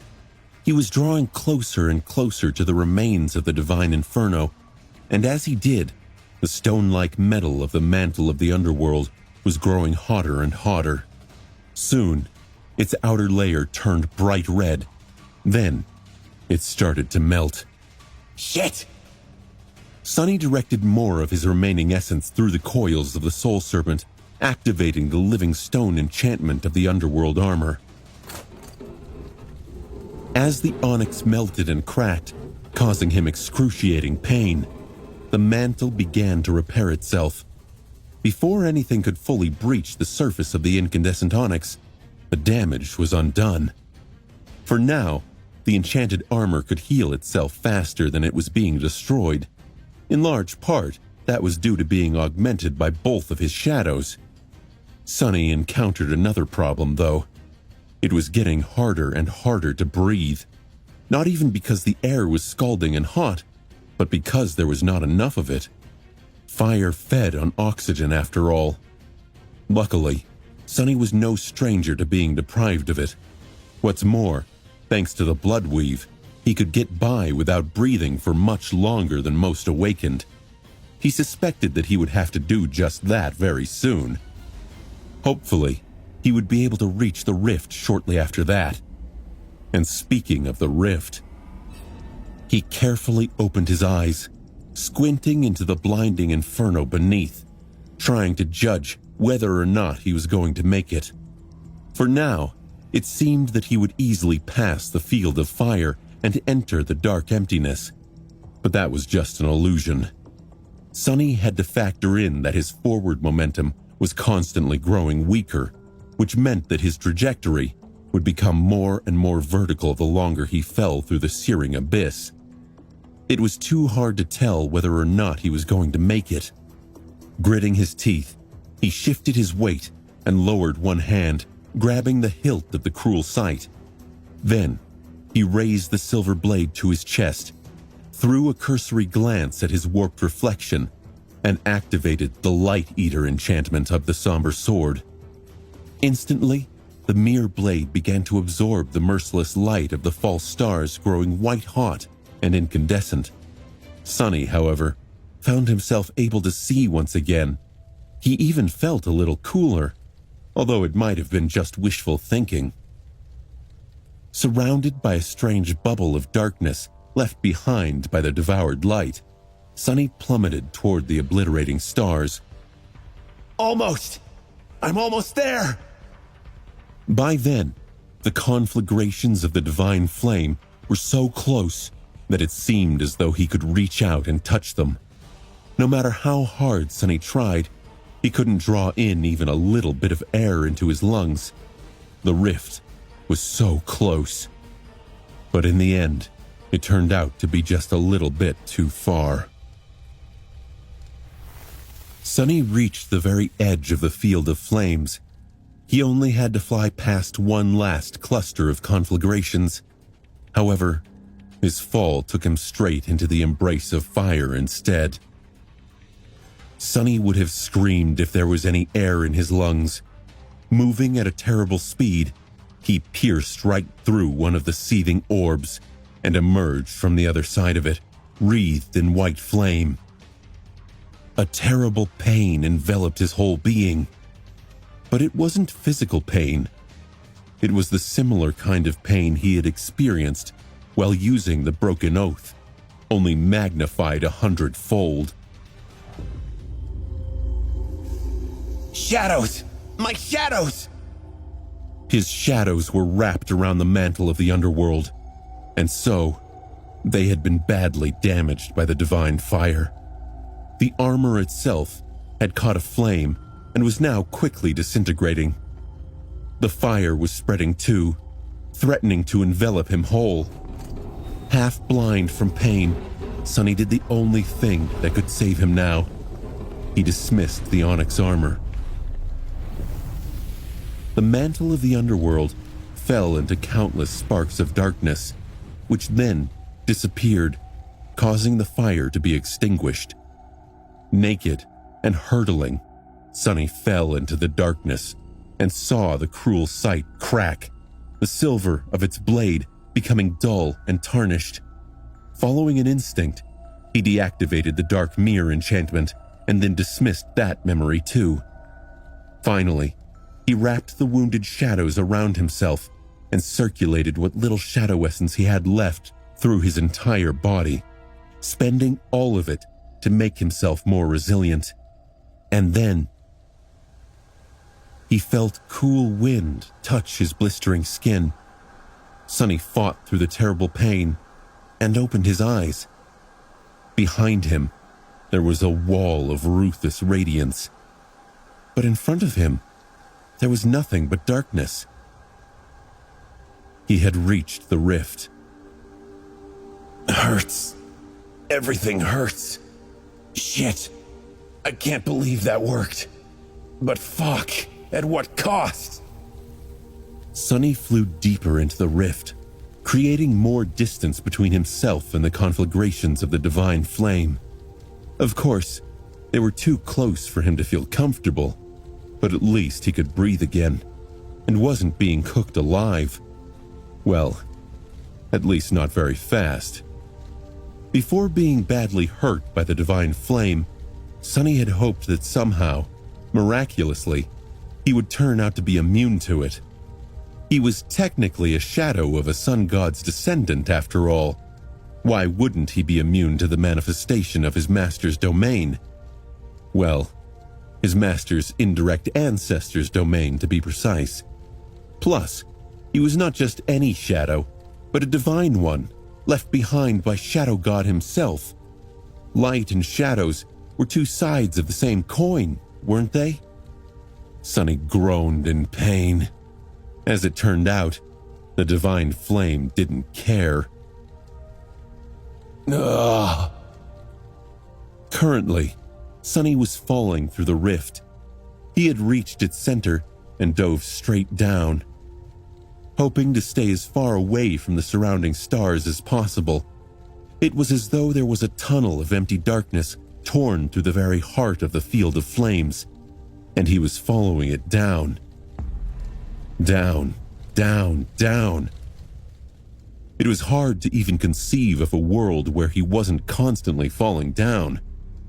Now that he had no mantle of the underworld to protect him from the blaze, Sonny was suffering a lot. Rift or not, the air was still permeated by the unbearable heat. His skin was red, with patches of it blistering. Some of it was badly burned by his unfortunate clash with the divine flame. And because he had not dismissed the burning mantle of the underworld fast enough. It was not life-threatening, though. Yet.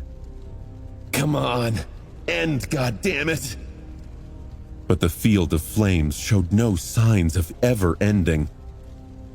Until, suddenly, it did. After a while, when Sonny was on the verge of losing consciousness from the constant heat, he noticed that the scattering of the immolating stars around him became a bit thinner. And then, even more so. And then, suddenly, and without any warning, he fell out of the field of divine flame and found himself surrounded by nothing but blessed nothing once again. The radiant inferno was now above him, growing further away with each second. It looked as if heaven was on fire. And beneath him, Sonny looked down and shivered. What? How? His eyes widened in shock.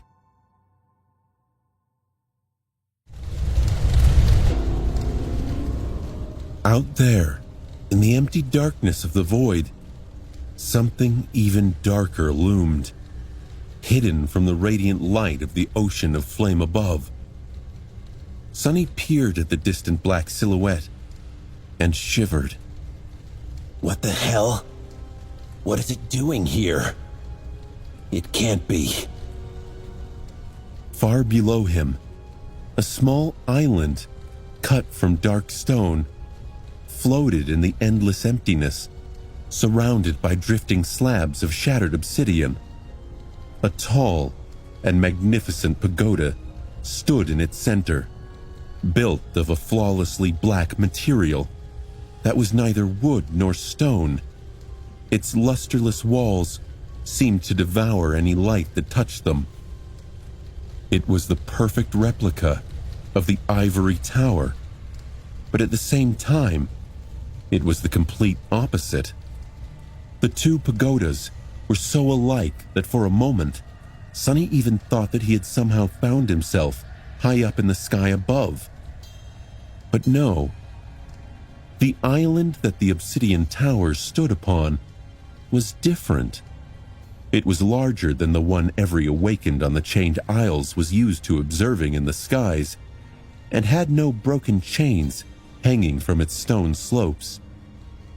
On its desolate surface, remains of mysterious structures could be seen, turned to ruin by the passage of time.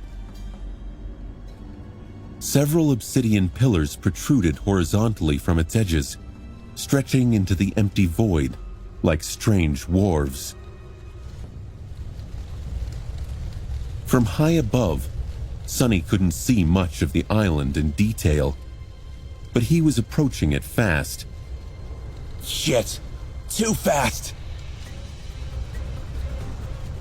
Sonny froze for a moment. He had to do something. He considered. No.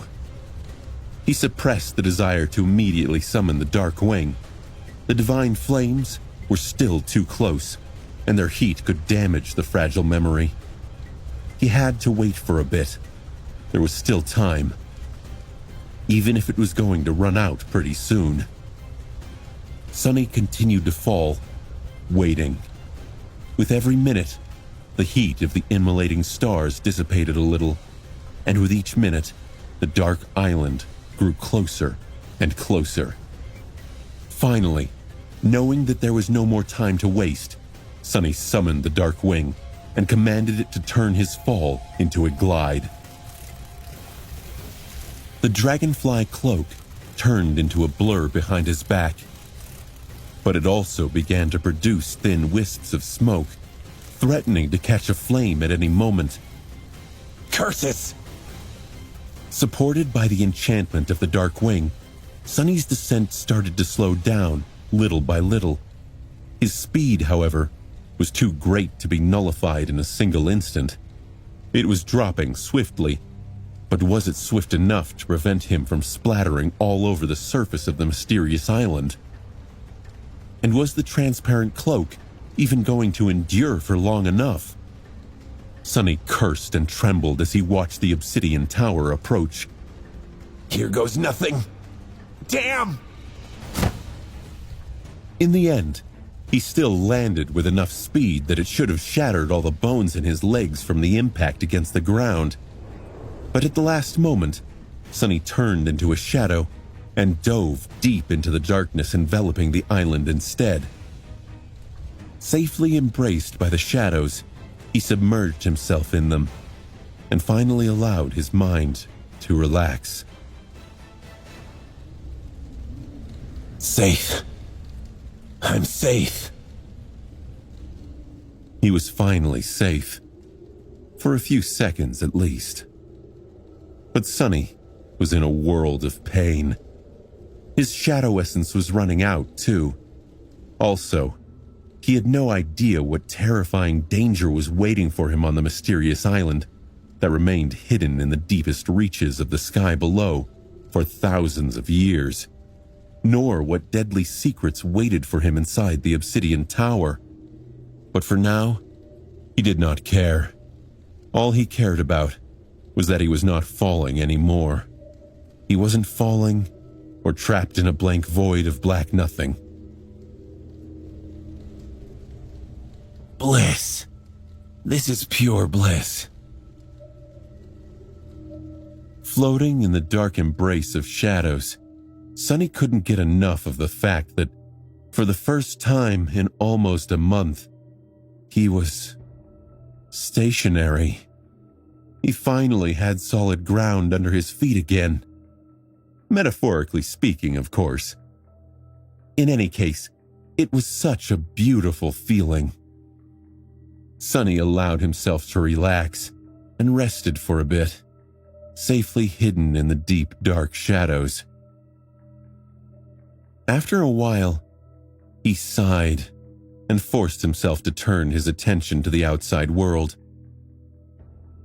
Moving closer to the surface of the deep darkness that embraced him, Sonny cautiously took a look outside. Huh? Strangely, what met him was complete and utter silence. There were no nightmare creatures on the island, no abyssal horrors, no terrifying beings to devour him whole. Not even a single unholy titan slumbered nearby, ready to wake up at the slightest disturbance. There weren't even any bugs or even a hint of a flow of water on the island. The island seemed empty. That was very fortunate considering that Sonny was running very low on shadow essence and was going to have to assume his physical form soon. He hesitated for a few moments, then took stock of his equipment and himself. His soul was seriously wounded, but not beyond its ability to heal itself. In time. His body was not exactly whole, but it was in somewhat splendid shape, considering all that had happened. He even had all his limbs intact, avoiding the worst of the damage from his landing on the island. Both the mantle of the underworld and the cruel sight, as well as the dark wing and Saint's bow, were heavily damaged. Luckily, none of these memories were completely destroyed. It was going to take a long time before he could use them again, though. Days, maybe even weeks. But they would mend. They would be whole again. Sonny just hoped at least one was available to him sooner rather than later. On the bright side, the Saint herself had recovered from the wounds received on the shipwreck island ages ago. Sonny actually could have summoned her at any point during his journey through the sky below, but there was no real reason to. Plus, the treasure chest would not have accommodated both of them, especially considering how much the living statue weighed. The dark mirror enchantment of the cruel sight now also had 2 elemental augmentations for Sonny to choose from. Its runes showed current charge, divine flame, latent charges, soul. Divine flame, huh? Well, if there was one benefit from being burned by the damn thing, it was that now he would be able to cause similar pain to others. So, maybe it was worth it in the end. Sonny had very few doubts about it, but now all of those thoughts were because of his new enchantment. I guess we will have to see. Sonny was now completely sure that the thing on the other end of the golden string of fate was the Obsidian Tower. His intuition was calm and silent. That told him that he had arrived at his destination. It settled in his chest with a curious reassurance. Sonny knew that somewhere inside the tower, a thing that was deeply connected to his fate waited. Glancing at the magnificent silhouette of the Black Pagoda, Sonny sighed and left the safety of the shadows. He emerged from them to step onto the surface of the island that no other human had visited in thousands of years, if ever.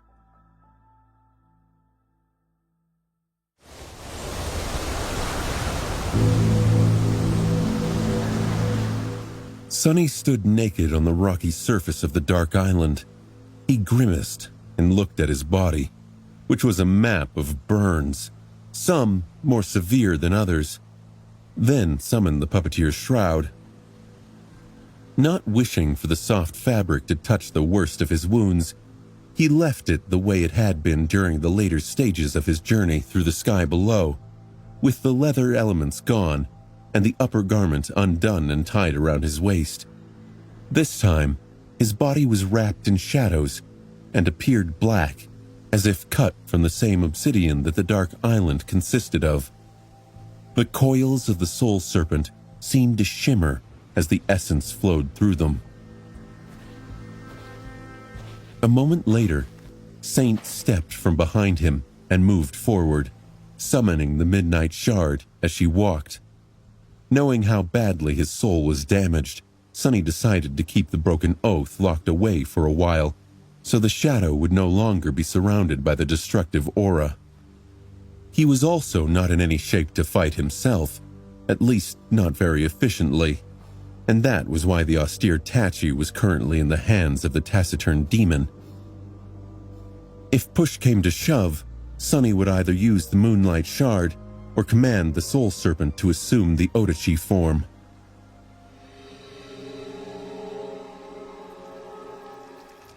With a heavy sigh, he summoned the Endless Spring, greedily drank the cold water from it, and then leaned forward and poured some on his head. After that, he finally felt like a human once again. All in all, things weren't that bad.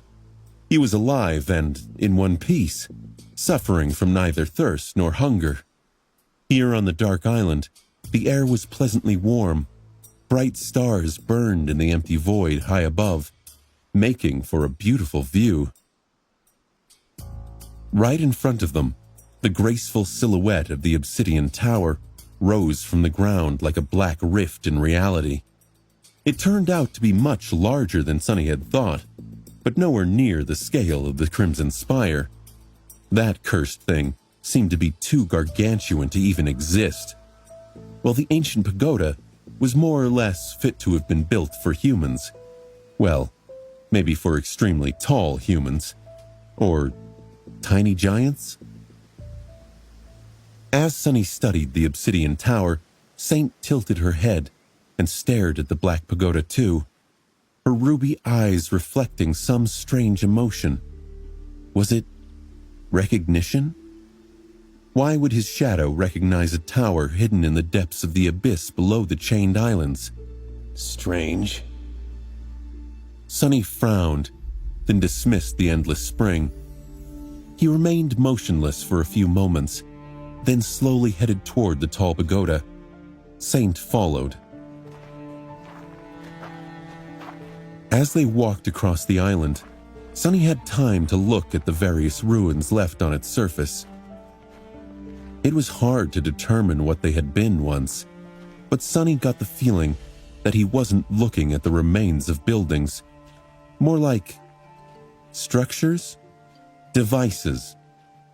Their purpose was now impossible to determine, but whatever it had been, he doubted that anyone could have ever lived inside.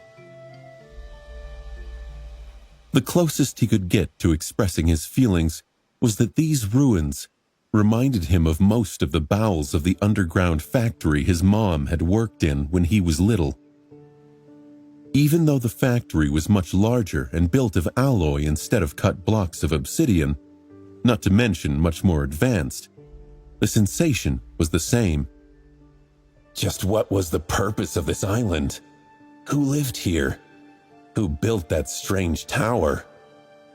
The closer Sonny got to the obsidian tower, the more he was impressed by its graceful beauty. Even though the pagoda was hidden in the depths of the sky below, where very few creatures would have seen it, the unknown builder spent time ensuring that it replicated its ivory counterpart's magnificence perfectly. It would have been breathtaking if it wasn't so menacing. Surrounded by nothing but emptiness and silence, the obsidian tower appeared ominous just by virtue of existing. I am not scared at all. He did, however, think about one thing in particular. Which tower was really the replica, and which one was the original? The beautiful white pagoda that flowed high above the chained aisles, or the menacing black one that hid in the darkness below. Maybe he was going to find out.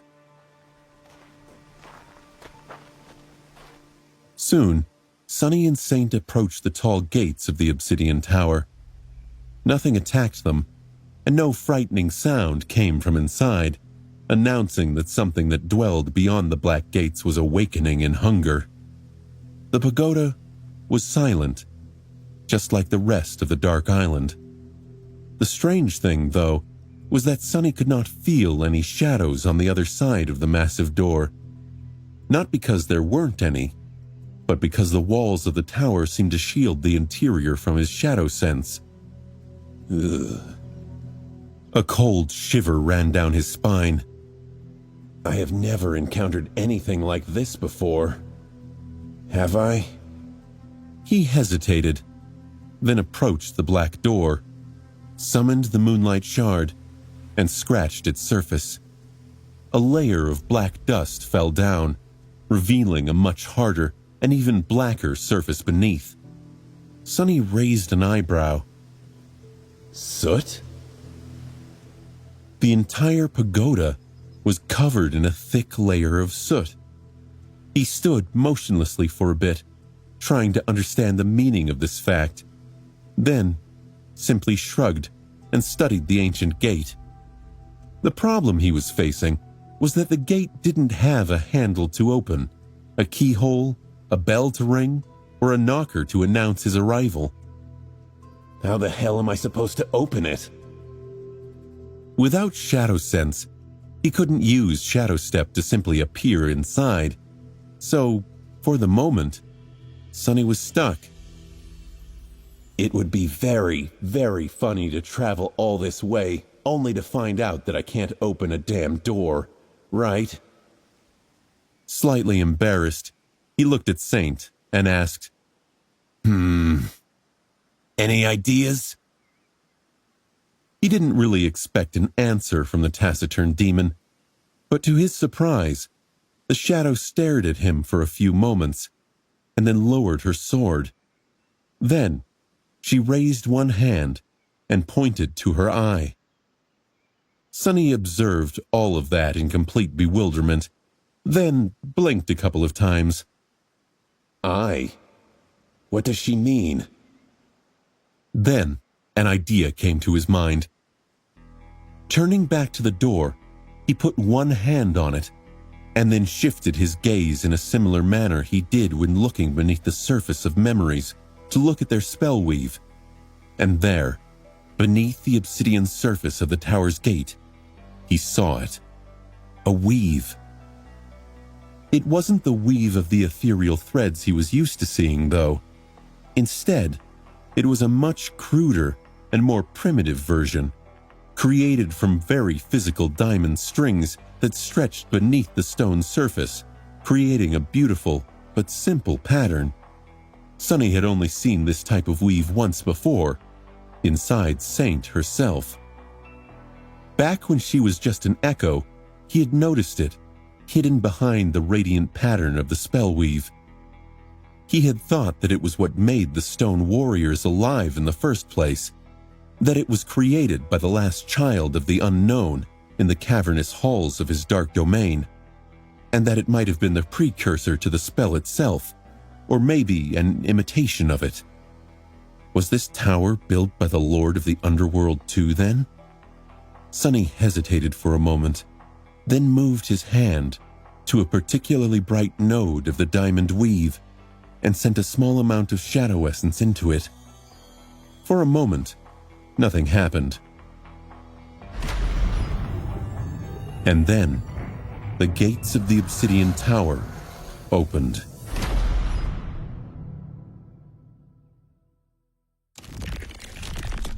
Visible only to Sonny, the diamond weave beneath the surface of the gate ignited with ghostly light. Almost immediately, a thin vertical crack appeared in the ancient stone. Then, the gate silently opened, and a gust of wind hit Sonny in the back. He took a few steps away, hiding behind Saint, and cautiously looked over her shoulder at the dark entrance. The shadows seemed to ripple within the tower, as if something was stirring in the depths. A chill ran down his spine. He was ready for whatever might emerge from the darkness. But nothing was moving in the darkness. From what he could see, the interior of the obsidian tower seemed quite mundane. As soon as the gate opened, his shadow sense could finally penetrate the invisible barrier surrounding the graceful pagoda. It didn't detect any danger either. It really did seem safe. He waited for a few moments, then coughed and waved a hand in front of his face, trying to get the soot that had flown into the air away from it. Well, nothing to worry about then. Let's go. Sonny glanced at Saint, lingered for a second, and added in a polite tone, Ladies first. The taciturn demon turned her head slightly, stared at him with one ruby eye, and then simply walked forward and stepped over the threshold of the ancient tower. Sonny waited for a few moments and followed. Could the demon sense his reluctance? Sonny's head was on a swivel, twisting left and right at anything that even seemed like movement. Tightly gripping the handle of the moonlight shard, he dove into the darkness that reigned behind the tall frame of the entrance, made a dozen steps forward, and found himself in a wide corridor that seemed to encircle the entire first level of the pagoda. The corridor stretched far to the left and to the right. Here and there, Sonny could see large doors leading to differently sized rooms situated in the direction of the tower's outer wall, all the way to the bends of the corridor. Right in front of him was an intricate wooden gate, decorated with beautiful carvings. Behind it was the central hall of the tower. Sonny hesitated for a bit, then pushed the wooden gate, which opened easily and revealed a vast chamber on the other side. That smell. His eyes widened. Behind the gate was a large hall with a very tall ceiling. As soon as the gate opened, glass lanterns ignited on its walls, filling the interior of the obsidian tower with ghostly blue light. There were various things in the hall, all of which demanded Sonny's attention. There was a stand holding smith's tools and implements, all masterfully crafted from black obsidian and silver. A badly burned work table with a scattering of beautiful soul crystals on its black surface. A stone wall with mysterious schematics cut into it. The cuts themselves so smooth and deep that he couldn't even begin to imagine what had left them behind, let alone what the schematics described. There were strange devices forged from silver and black steel, some of which reminded him of astronomical instruments, but also very mundane things like chairs, tables, and even something that resembled a very long bed. All of it was perfectly preserved and immaculate, with not a speck of dust anywhere. Cleaner than even his own house in the real world was, despite the thousands of years that must have passed since the Obsidian Tower was visited last. It also all felt slightly wrong. The sizes of everything were almost fit to be used by a human, but slightly different. The shapes of the handles of all the tools were slightly strange. The way the pieces of furniture and equipment were arranged in space filled him with a slight feeling of unease, even though he didn't know why. But Sonny didn't dwell on this for too long. Neither did his gaze linger on any of those items. His attention was pulled toward one specific place. Not too far from him stood a simple wooden table, and on it was all kinds of delicious food. Juicy meat, freshly baked bread, succulent grapes, glass jars of exquisite wine, and beautiful pots of steaming tea waited for him, as if served only a few seconds ago. Sonny's mouth watered. How is this possible? This has to be an illusion, right? Covered in layers of soot, sweat, and blood, he walked toward the table. His boots left black marks on the pristine floor of the hall. Arriving at his destination, Sonny reached out and grabbed a piece of bread with his dirty hand and greedily devoured it. Then took one of the intricate silver goblets and filled it with wine.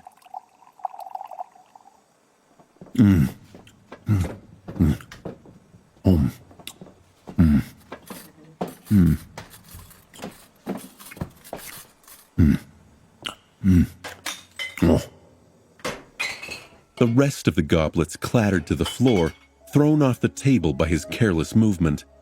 Not paying it any attention, Sonny gulped down the sweet wine and laughed, sending breadcrumbs flying into the air. This is not bad, really. He would have preferred something without alcohol, but then again, this wine tasted so good. There was a wide grin on Sonny's face, but also dirty traces left by tears. His shoulders trembled. This really hits the spot. He was aware of the fact that the food could have been full of poison, but he didn't care too much. He was just too hungry, tired, and spent. His body and his soul both hurt too much. He was at his wit's end. Refilling his goblet and grabbing a piece of perfectly roasted meat, he wandered away from the table and took another look at the large hall. There's no one here, right, Saint? The shadow silently walked behind him, vigilantly looking around and keeping the midnight shard ready. But there was nothing to use it against. Sonny wandered for a minute or so and eventually stopped near a large bed covered with black lavish furs.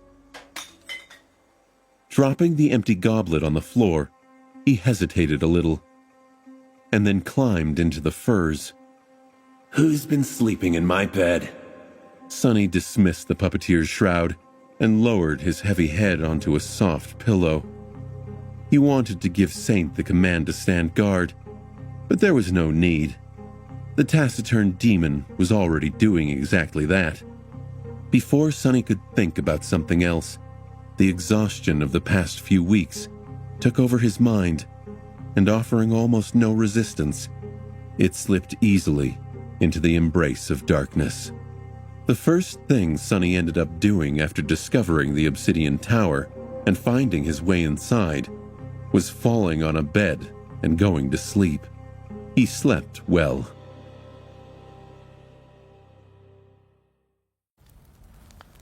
Sonny slept for a long time, the exhaustion slowly leaving his battered body. After a while, though, his consciousness rose from the deepest layers of slumber, summoned back by pain and thirst. With a sigh, he turned to his other side and tried to go back to sleep. After a few more hours of tossing and turning, Sonny awoke to the loud sound of something crashing to the floor. What is Saint doing? He reluctantly opened his eyes and sat up. As Sonny's weight shifted, the bed beneath him suddenly broke with a loud crack. He rolled onto the floor with a startled yelp. Huh? Standing up, Sonny looked at the broken bed, then at the hull of the obsidian tower, which was now submerged in darkness. A bewildered expression appeared on his face. The room he had entered before had gone through a dramatic transformation while he was asleep. The magical lanterns were now extinguished, and everything inside seemed dilapidated and decrepit, almost on the verge of crumbling to pieces. The magnificent tools and implements had rusted through and deformed. The work table had collapsed under its weight. That was the sound that had awoken Sonny. And the food he had enjoyed yesterday had turned to dust. The pristine condition of the hall was gone, and now it was full of darkness. debris, and dirt. It was as though eons had passed since he fell asleep. A cold feeling appeared in his chest. How long was I? Have I slept for 1,000 years? Remembering fairy tales where similar things often happened, Sonny felt a hint of horror, but then thought about it for a few moments and calmed down. No, he had not. Judging by how much shadow essence he had accumulated in his cores, he had slept for about 24 hours straight, which was a lot, but nowhere near 1,000 years. Saint, who was keeping watch nearby, also didn't look as if she had been guarding him for a few centuries.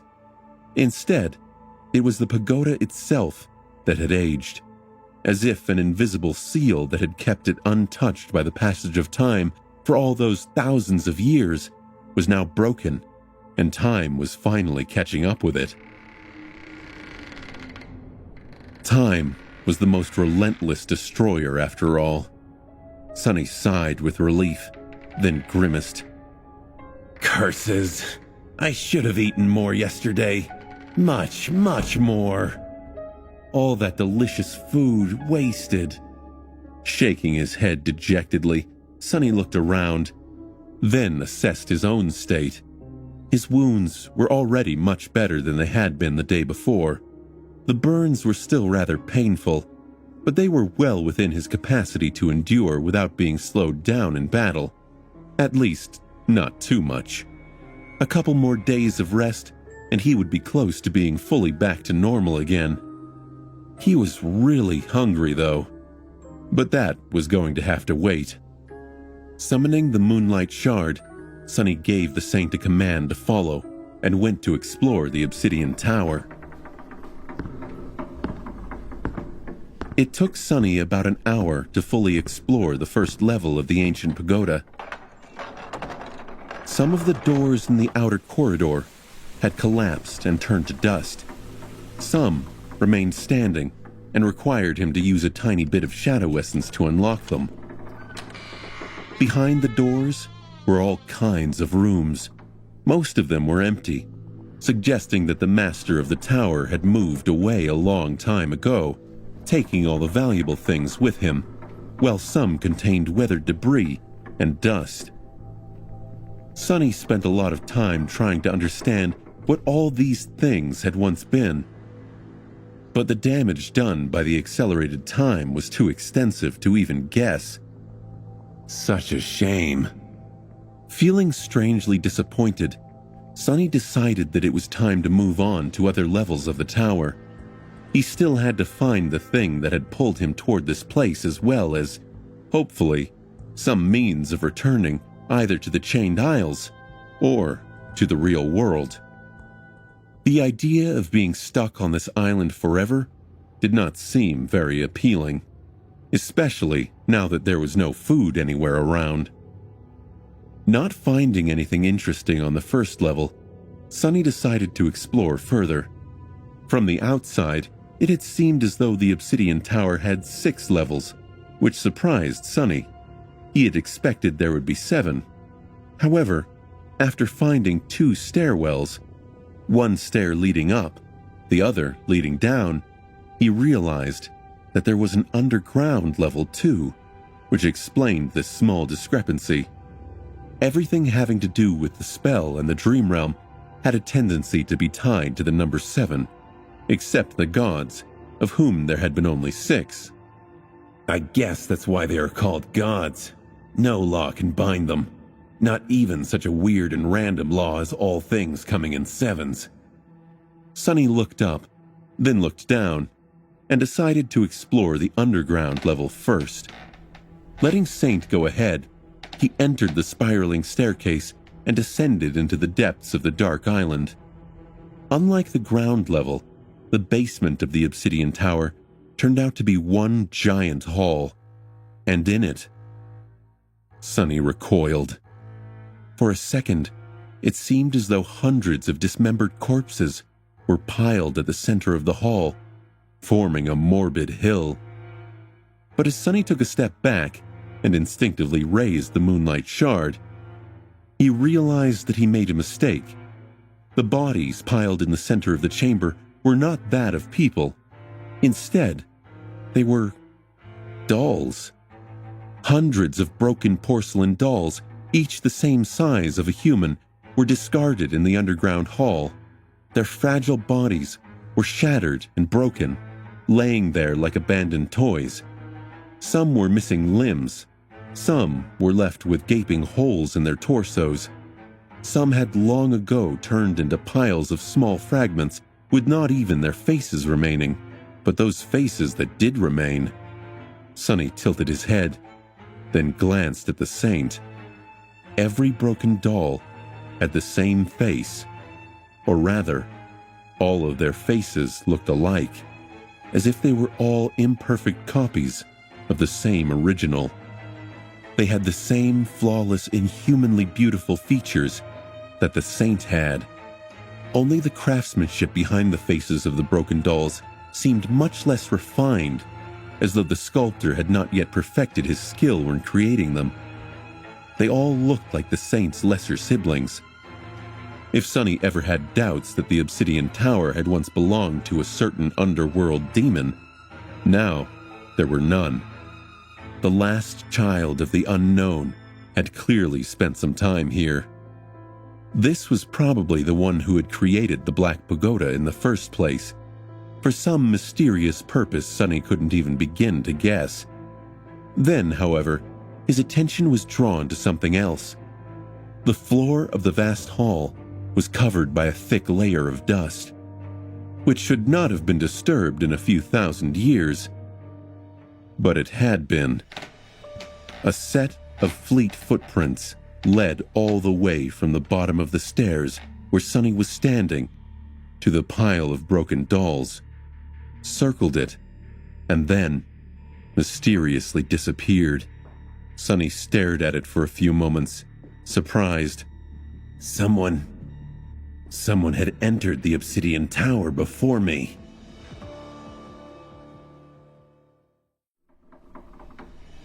Sonny stared at the footprints for some more, then frowned. How does this make any sense? The Obsidian Tower had been sealed before he opened the gates. After he did so, the magic that had preserved everything inside was dispelled, which meant that those doors had not been opened in thousands of years. It wasn't that easy to gain entry into the pagoda to begin with, not even mentioning the fact that one had to travel through the sky below and find the only rift in the boundless ocean of divine flames. There was also the fact that the gate had to be opened by pouring essence into the weave of diamond strings beneath its surface. Sonny could only see the weave and understand its meaning a little because his eyes had been transformed by the drop of Weaver's blood. He assumed that there were other awakened with similar abilities, but there had to be very, very few of them. And what were the chances that one would find their way to the dark island beyond the immolating sea of stars, which was hidden in the depths of this endless void? And how would they enter the pagoda without causing its seal to break? Just who was it that snuck into the Obsidian Tower unseen? And when? And how? It had to have happened long before today. Sonny knew for a fact that the saint would not have let anyone come and go without waking him up. Neither would his shadows. Even when he slept, they were aware and vigilant. So it could have happened at any point in the thousands of years since the tower had been abandoned by its rightful owner. But for now, he had no answer. His only clue was that the footsteps seemed to be fairly fresh. At least they went deep into the layer of dust on the floor. Feeling a little apprehensive, Sonny approached the pile of broken dolls and studied them for a long moment. The saint came closer too and stared at them silently. Then she poked one with the tip of the midnight shard and turned away indifferently, as if losing all interest in the porcelain mannequins. I guess she doesn't care too much about lesser versions of herself. Or she does not see them as a threat and thus couldn't care less. Saint repeatedly showed her disdain toward things that seemed to be replicas of her kind. It had been the same with the Black Knight, and even with the walking colossus of the Forgotten Shore. Sonny clearly remembered how unimpressed the saint had been with the awesome stone giant. Turning away from the broken dolls, Sonny looked around and noticed that the walls of the chamber were lined with massive glass vessels. Some were whole and some were broken, but all were empty. The glass was black and opaque, covered with a thick layer of soot. From the inside, Weird.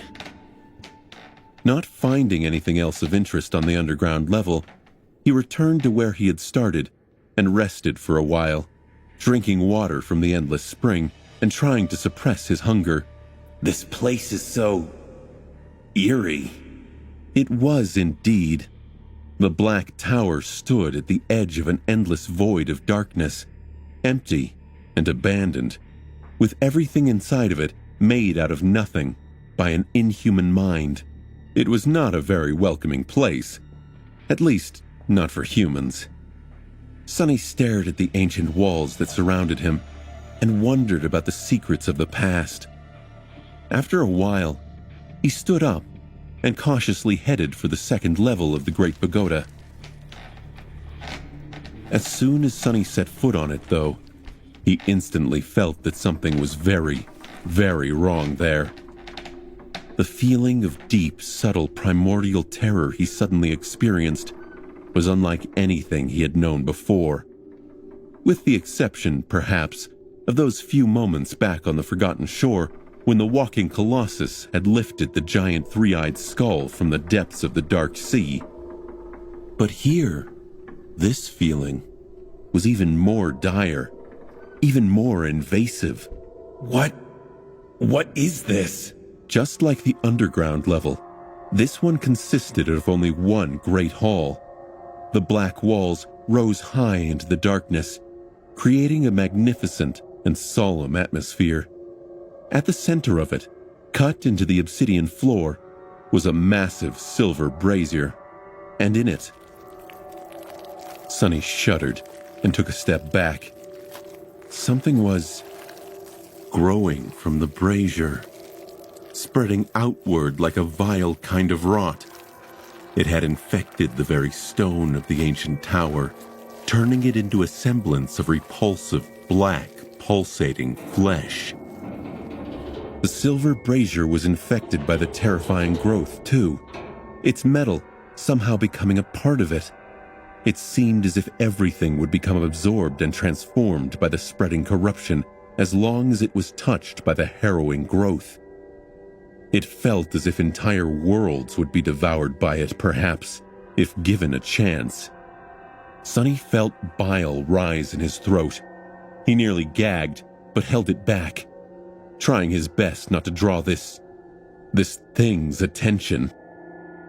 Sonny couldn't make out any eyes or even a face on the creature, but he knew that wasn't required for it to have attention or any kind of consciousness. The thing slowly spreading from the ancient brazier felt like pure evil. Sonny shivered and gave the saint a signal to stay back. He shifted his gaze slightly. He was looking past spreading black flesh at the source of this harrowing infection. At the very center of the brazier, blackened by the flames that must have raged in it once, lay a severed human arm. Well, it resembled that of a human at least. It had the basic shape of a human arm, but that was where its similarities ended. The arm was much longer than it should have been, and the hand had 7 fingers that ended with sharp claws. The rot seemed to be spreading from a terrible torn wound on the forearm to the charred and emaciated flesh, and then outward to everything else around it. Despite the repugnant state of the severed arm, the cut that separated it at the shoulder seemed clean and perfectly smooth, as if delivered by a steady and unfaltering blade. Despite the horrific tableau before him, Sonny was more affected by something else. A deep frown appeared on his face when he noticed it. In his mind's eye, The vile arm was radiating a blindingly bright, overwhelming, beautiful golden radiance. It was awash in the light of divinity. A frightening thought appeared in Sonny's head. Can it be? No, it couldn't. But Sonny knew it was. He felt it deep in his chest. This was where he had been heading this whole time. This was where fate was guiding him through the divine flames and through the tear, through the starless void. In front of him, stricken by the harrowing rot, was a severed arm of a deity. It was also the reason why fate had brought him to this long and forgotten corner of the abyss.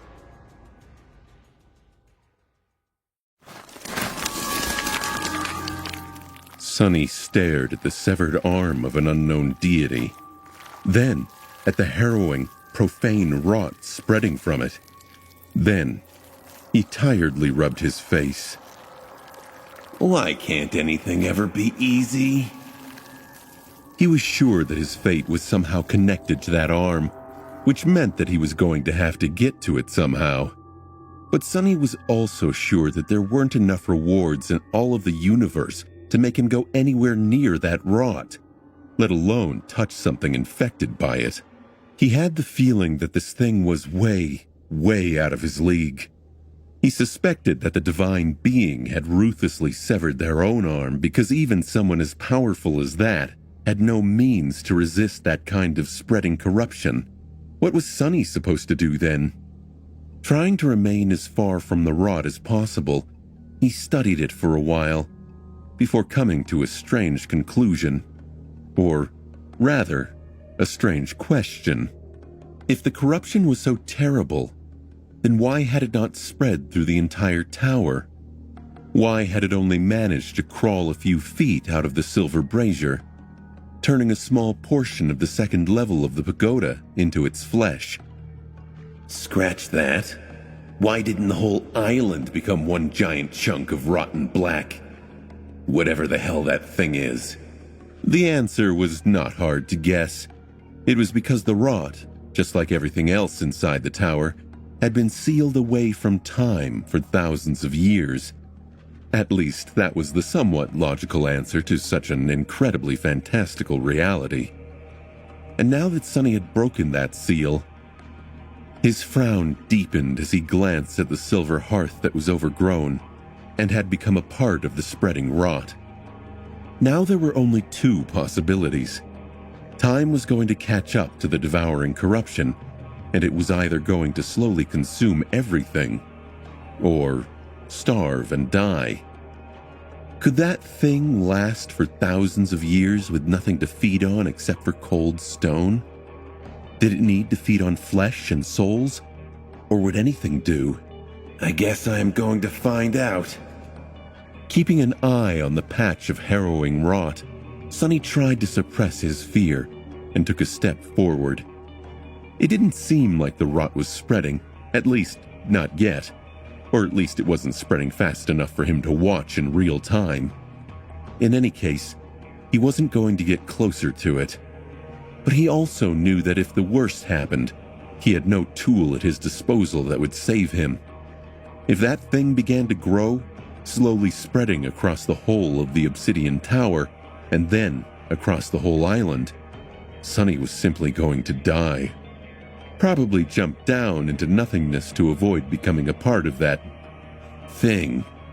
There was nowhere else to retreat to in the sky below, and he doubted that he would be able to find a second secret island out there in the void. So his only hope was to find something inside the pagoda to save him. He had to explore further. Plus, there was a possibility that the rot would swiftly wither and die, not that Sonny would bet on it. Pressing his back against the cold obsidian, Sonny dismissed Saint and skirted around the outer wall of the great hall until he reached the staircase that led higher, to the third level. There, he summoned the taciturn demon again, hesitated for a bit, and then left one of his shadows to keep an eye on the devouring rot. Feeling irrational panic at the thought of turning his back to the silver brazier, Sonny gritted his teeth and then cautiously ascended the spiraling stairs. As soon as the terrible thing disappeared from view, he let out a relieved sigh and realized that his entire body was covered in a cold sweat. Raising a trembling hand, Sonny wiped his face and then continued to climb higher. Saint being by his side gave him a little confidence at least. She seemed entirely unbothered by the horrific visage they had left behind. I bet fear can't even fit into that stone head of hers. Do shadows have the ability to be afraid? He didn't know whether or not the saint could feel fear, but the gloomy shadow certainly could. In fact, behind its haughty exterior, it was rather cowardly. He was sure that the bastard would have been trembling all over if not for the fact that it was currently wrapped around his body. Trying to distract himself with these rather silly thoughts, Sonny entered the third level of the obsidian tower and froze, dumbfounded by what he saw there. I see. Wait, no. What the hell am I looking at? The chamber he found himself in was smaller than the previous 3 halls he had explored, mostly because the pagoda narrowed the higher it went, but also because the level was separated into several chambers. In that chamber in particular, dozens of porcelain arms floated in the air, each at a different level of being disassembled into tiny parts. It was as though someone had stolen them from the pile of broken dolls in the basement of the obsidian tower and then brought them here to do what exactly? Sonny stared at the floating garden of disassembled arms and cautiously stepped closer. He felt as though he was in some bizarre anatomy museum. As it turns out, the porcelain dolls were much more complex than he had thought.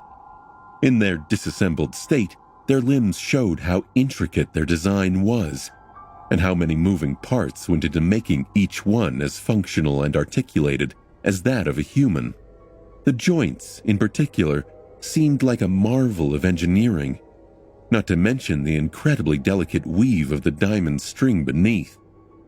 Even spell-tech automatons could not boast that level of ingenuity and intricacy. But why were these arms brought here and taken apart? Who had done it? The Prince of the Underworld himself? It didn't look like it. Why would he need to study his abandoned creations?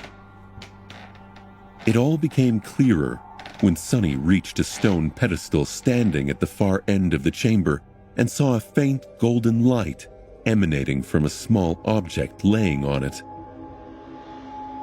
On the surface of the table, there were numerous parts that had been scavenged from the disassembled porcelain arms, several skeins of beautiful diamond string, and a long, narrow needle. It was the needle that gave off a faint, weak radiance. Sonny looked at the needle, then glanced at the floating porcelain arms, noting for the first time that each was missing a part or two. Finally, different pieces of information connected in his mind, and he felt that he understood something about what had transpired in the obsidian tower. Sometime after the Prince of the Underworld had left this hidden island, perhaps years or perhaps thousands of years, an uninvited guest had snuck into the Black Pagoda like a thief, somehow getting past the closed gates without ever opening them or disturbing the seal that had been preserving this place from being ravaged by time. That thief was a divine creature themselves, and also horribly wounded. One of their arms had been torn open and infected by the spreading rot that no one, not even a deity like them, could expel. That was why the thief had severed their infected arm at the shoulder and tossed it into the divine flame that had been burning in the silver brazier on the second level, and then went down to the basement to collect limbs from the broken porcelain dolls. It was that deity that had circled the pile of them and left the footprints in the dust for Sonny to notice. In the end, the thief ascended to the third floor and fashioned a new arm for themselves from the parts of the prince's discarded mannequins, and then sewed it onto their body with the diamond strings threaded through a sharp needle. That was the needle Sonny was currently staring at, and the divine light on it emanated from the remnant traces of the thief's blood still left on its surface. But who was the thief? And why was Sonny connected to their severed arm by a golden string of fate? Sonny hesitated for a few moments, then reached for the needle, but suddenly froze. The shadow left behind to monitor the harrowing rot had noticed something. The black, ulcerous flesh was changing.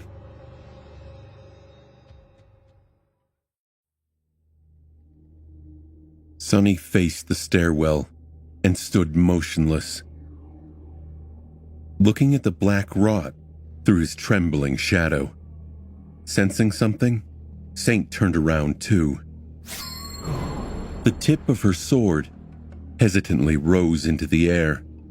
The next few moments were going to decide whether he was going to live or die, or maybe be condemned to a fate much worse than death.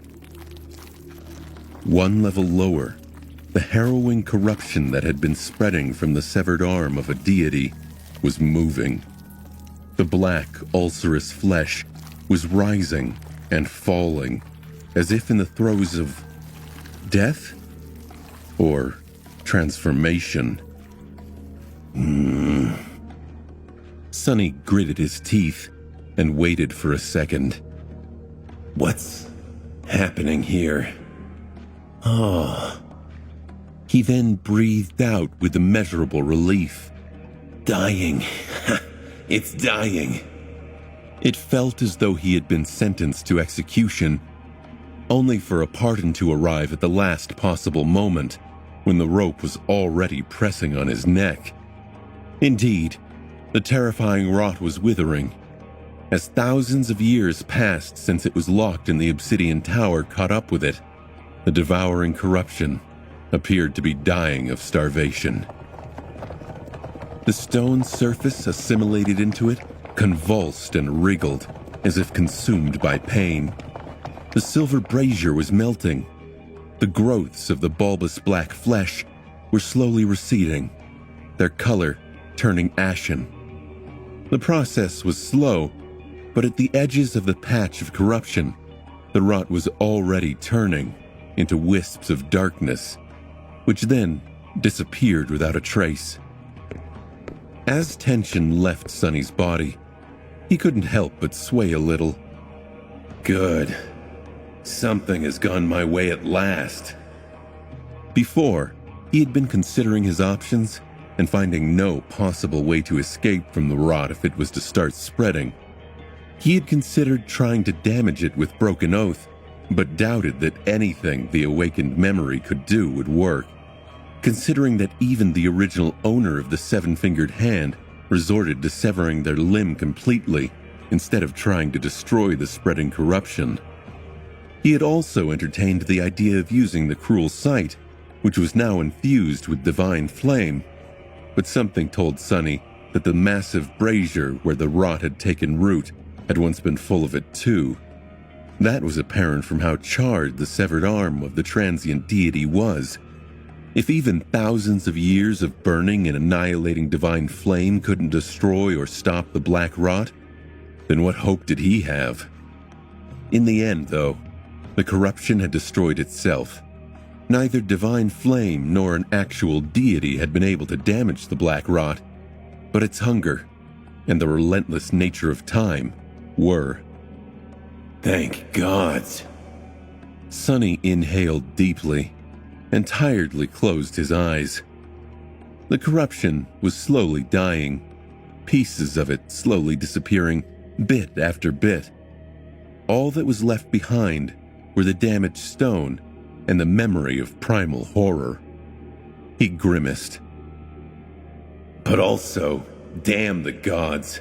Why would they allow for such a thing to exist? Sonny wiped the sweat off his face, shaking his head, then turned around and walked back to the stone pedestal. Reaching with one hand, he picked up the long, sharp needle and stared at it for some time. The needle seemed to have been made out of polished iron, but due to the traces of divine blood absorbed by it, the cold metal had assumed a faint golden shine. Sonny looked at it for a long time, trying to understand whether this was a mundane or mystical artifact. In the end, he had to admit that he had no clue. The needle did not turn into a memory like Weaver's mask had. He didn't see any spell weave inside of it either. However, the needle also didn't feel like a simple object. It was strange. He thought for a bit, then summoned the covetous coffer and carefully placed the needle inside. The skeins of diamond string also went in, easily disappearing into the gluttonous box. I will have time to study it later. With that, Sonny hesitated for a bit, then reluctantly headed back toward the second level of the Great Pagoda. He was going to watch the harrowing rot die, and then try to approach the severed hand of the mysterious deity. Sometime later, Sonny was sitting on the lowest step of the stairs leading to the Great Hall, staring at the massive brazier in its center. What was left of it, to be precise.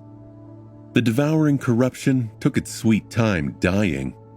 It seemed that even the hunger of thousands of years could not destroy it so easily. The black flesh writhed and pulsated, disappearing little by little. Several times, veins of rot tried to spread outward, clearly sensing the presence of a living being nearby and lusting to absorb it. Him. But the profane infestation was too weak to overcome the entropic power of starvation. The silver brazier, which had long ago become a part of the horrid corruption, melted and fell apart, then disappeared into wisps of pure darkness. Soon, it was clear that the rot was not long for this world. All that remained from its vile flesh were a few growths infused into the severed arm itself. Staring at the disintegrating rot, Sonny felt both deep primal terror and a strange compulsion to try and damage it a little in hopes of being credited for the kill by the spell. Who knew what reward he would receive? But in the end, Sonny remained still. Firstly, because he wasn't even sure that the corruption would be acknowledged by the spell as a creature. He didn't really know if that thing was alive, for the lack of a better word.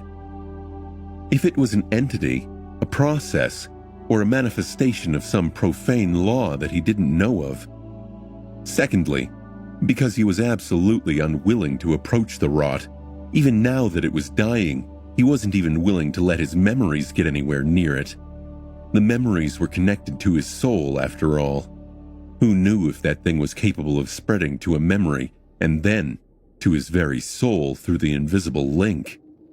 So, Sonny simply sat silently and waited. After a while, the corruption finally died. The charred flesh of the severed arm became ashen, crumbled into dust, and finally disappeared into wisps of deep, impenetrable darkness. All that remained was the empty hall, the patch of mangled obsidian in its center, a single piece of pristine alabaster bone shining with blinding gold radiance, a sole phalanx of a finger. Sonny waited for a few minutes, gathering his courage, then sighed and stood up. He glanced at the small bone, scowled, and walked toward it. It was time for him to see what fate had in store for him.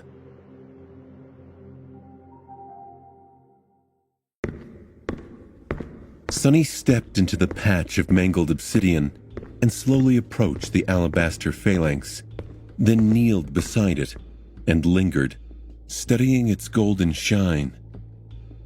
He was trying to determine if any sign of the harrowing rot remained, but also felt pulled toward the radiant bone and found it hard to look away. All of this insanity, just for that little piece of bone. What secrets does it hold? He hesitated for a moment, then reached down and picked up the phalanx. Sonny had instinctively expected it to crumble into a torrent of white sparks and hear the spell proclaim that he had acquired a new memory, just like what had happened with Weaver's mask. That memory being, perhaps, another drop of ichor. But nothing of the sort happened. The bone felt cold and smooth to the touch. There was still marrow inside, wet and infused with bright golden radiance. Sonny tilted his head, stumped. What was he supposed to do now? In hindsight, the fact that the phalanx was not going to turn into a memory was rather sensible. Obvious, even. After all, memories were simply copies of real items recreated by the spell.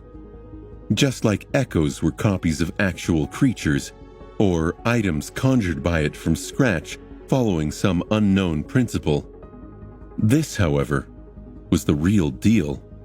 The alabaster bone had nothing to do with the spell. It wasn't a recreation. It was the original. Sonny frowned, feeling unsure about how he was supposed to proceed. Then, a certain scene suddenly appeared in his mind. Back in the ruined cathedral of the Dark City, Saint stood above the rusted remains of the Black Knight, holding a black gem in her hand. With a hint of some dark emotion burning in her ruby eyes, she raised the gem to her mouth and bit into it. Sonny followed a strange instinct before he could fully process the implications of this image. Without allowing himself time to think about it, he opened his mouth, put the phalanx inside, and swallowed it. What?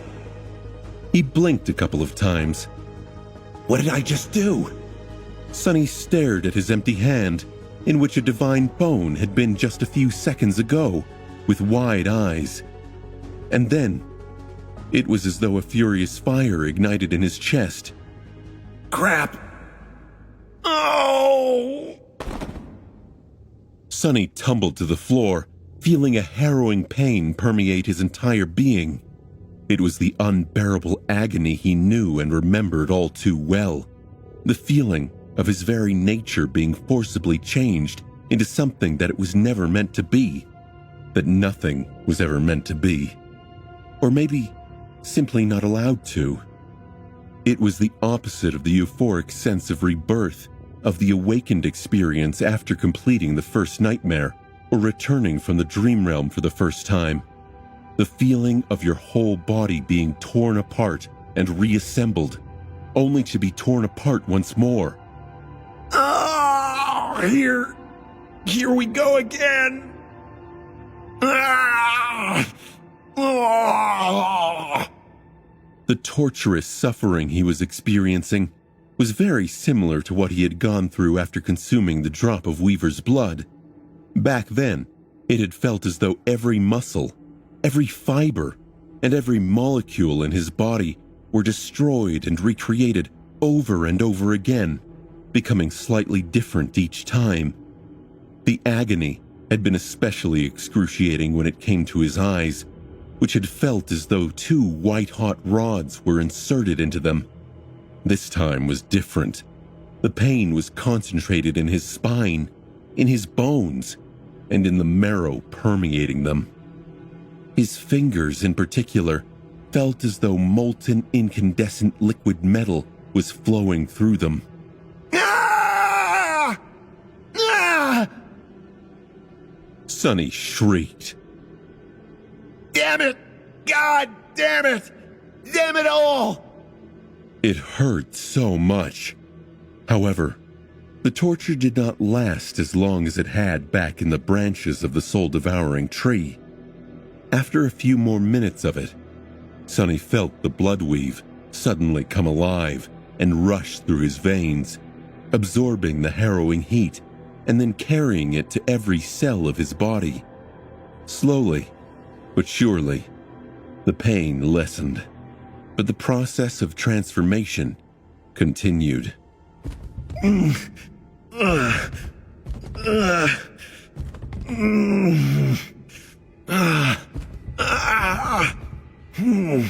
Sonny sprawled on the floor, covered in sweat and breathing heavily. He could feel himself changing. It was a strange and extremely unpleasant sensation, one suffused with a feeling of profound wrongness, but not as devastatingly excruciating as it had been just a few seconds ago. Hell, that was rough. His voice was hoarse and creaky. Sonny glanced to the side and noticed Saint, who was standing silently above him and looking away with cold indifference. Such heartlessness. No sympathy at all. At least the happy shadow seemed very concerned about him. Or itself. It was pacing nervously, turning to Sonny from time to time and timidly offering its encouragement. The gloomy shadow was currently wrapped around his body, so it couldn't offer any feedback. He had no doubt that it would have just mocked him anyway. That jolly guy is really irritating. I would rather be mocked. Curse it all. Gritting his teeth, Sonny closed his eyes and endured the unpleasant feeling of his body being demolished and reconstructed as best as he could. After a long while, which felt like an eternity, it was finally all over. A deep feeling of relief spread through Sonny's body. It felt more solid somehow. Strong, firm, resilient. Just what have I... The voice of the spell suddenly thundered in the solemn dark hall, interrupting his thoughts. Was he imagining it? Or had there been a note of dark excitement in it? It said, "One of your attributes has evolved. You have acquired a new attribute." You don't say. Sonny struggled to sit up, and then hurriedly summoned the runes. What have I done to myself this time? The runes shimmered in the air in front of him, and Sonny quickly looked at the cluster describing his attributes. Attributes: Fated, Ember of Divinity. Wait, Ember? This was new. He concentrated on the Ember of Divinity and studied the string of runes. Attribute description: Deep within your soul, an ember of divinity shines, almost ready to erupt into a radiant flame. Huh. So, I have an even higher affinity to divinity now. Makes sense. He had just swallowed a phalanx of an actual deity after all. Impatient, Sonny turned back to the list of attributes, where 3 more remained. The first 2 he knew all too well. Child of Shadows, Bloodweave. But the third one was new. At the very end of the list, several runes appeared. Sonny held his breath and read. Attribute: Boneweave.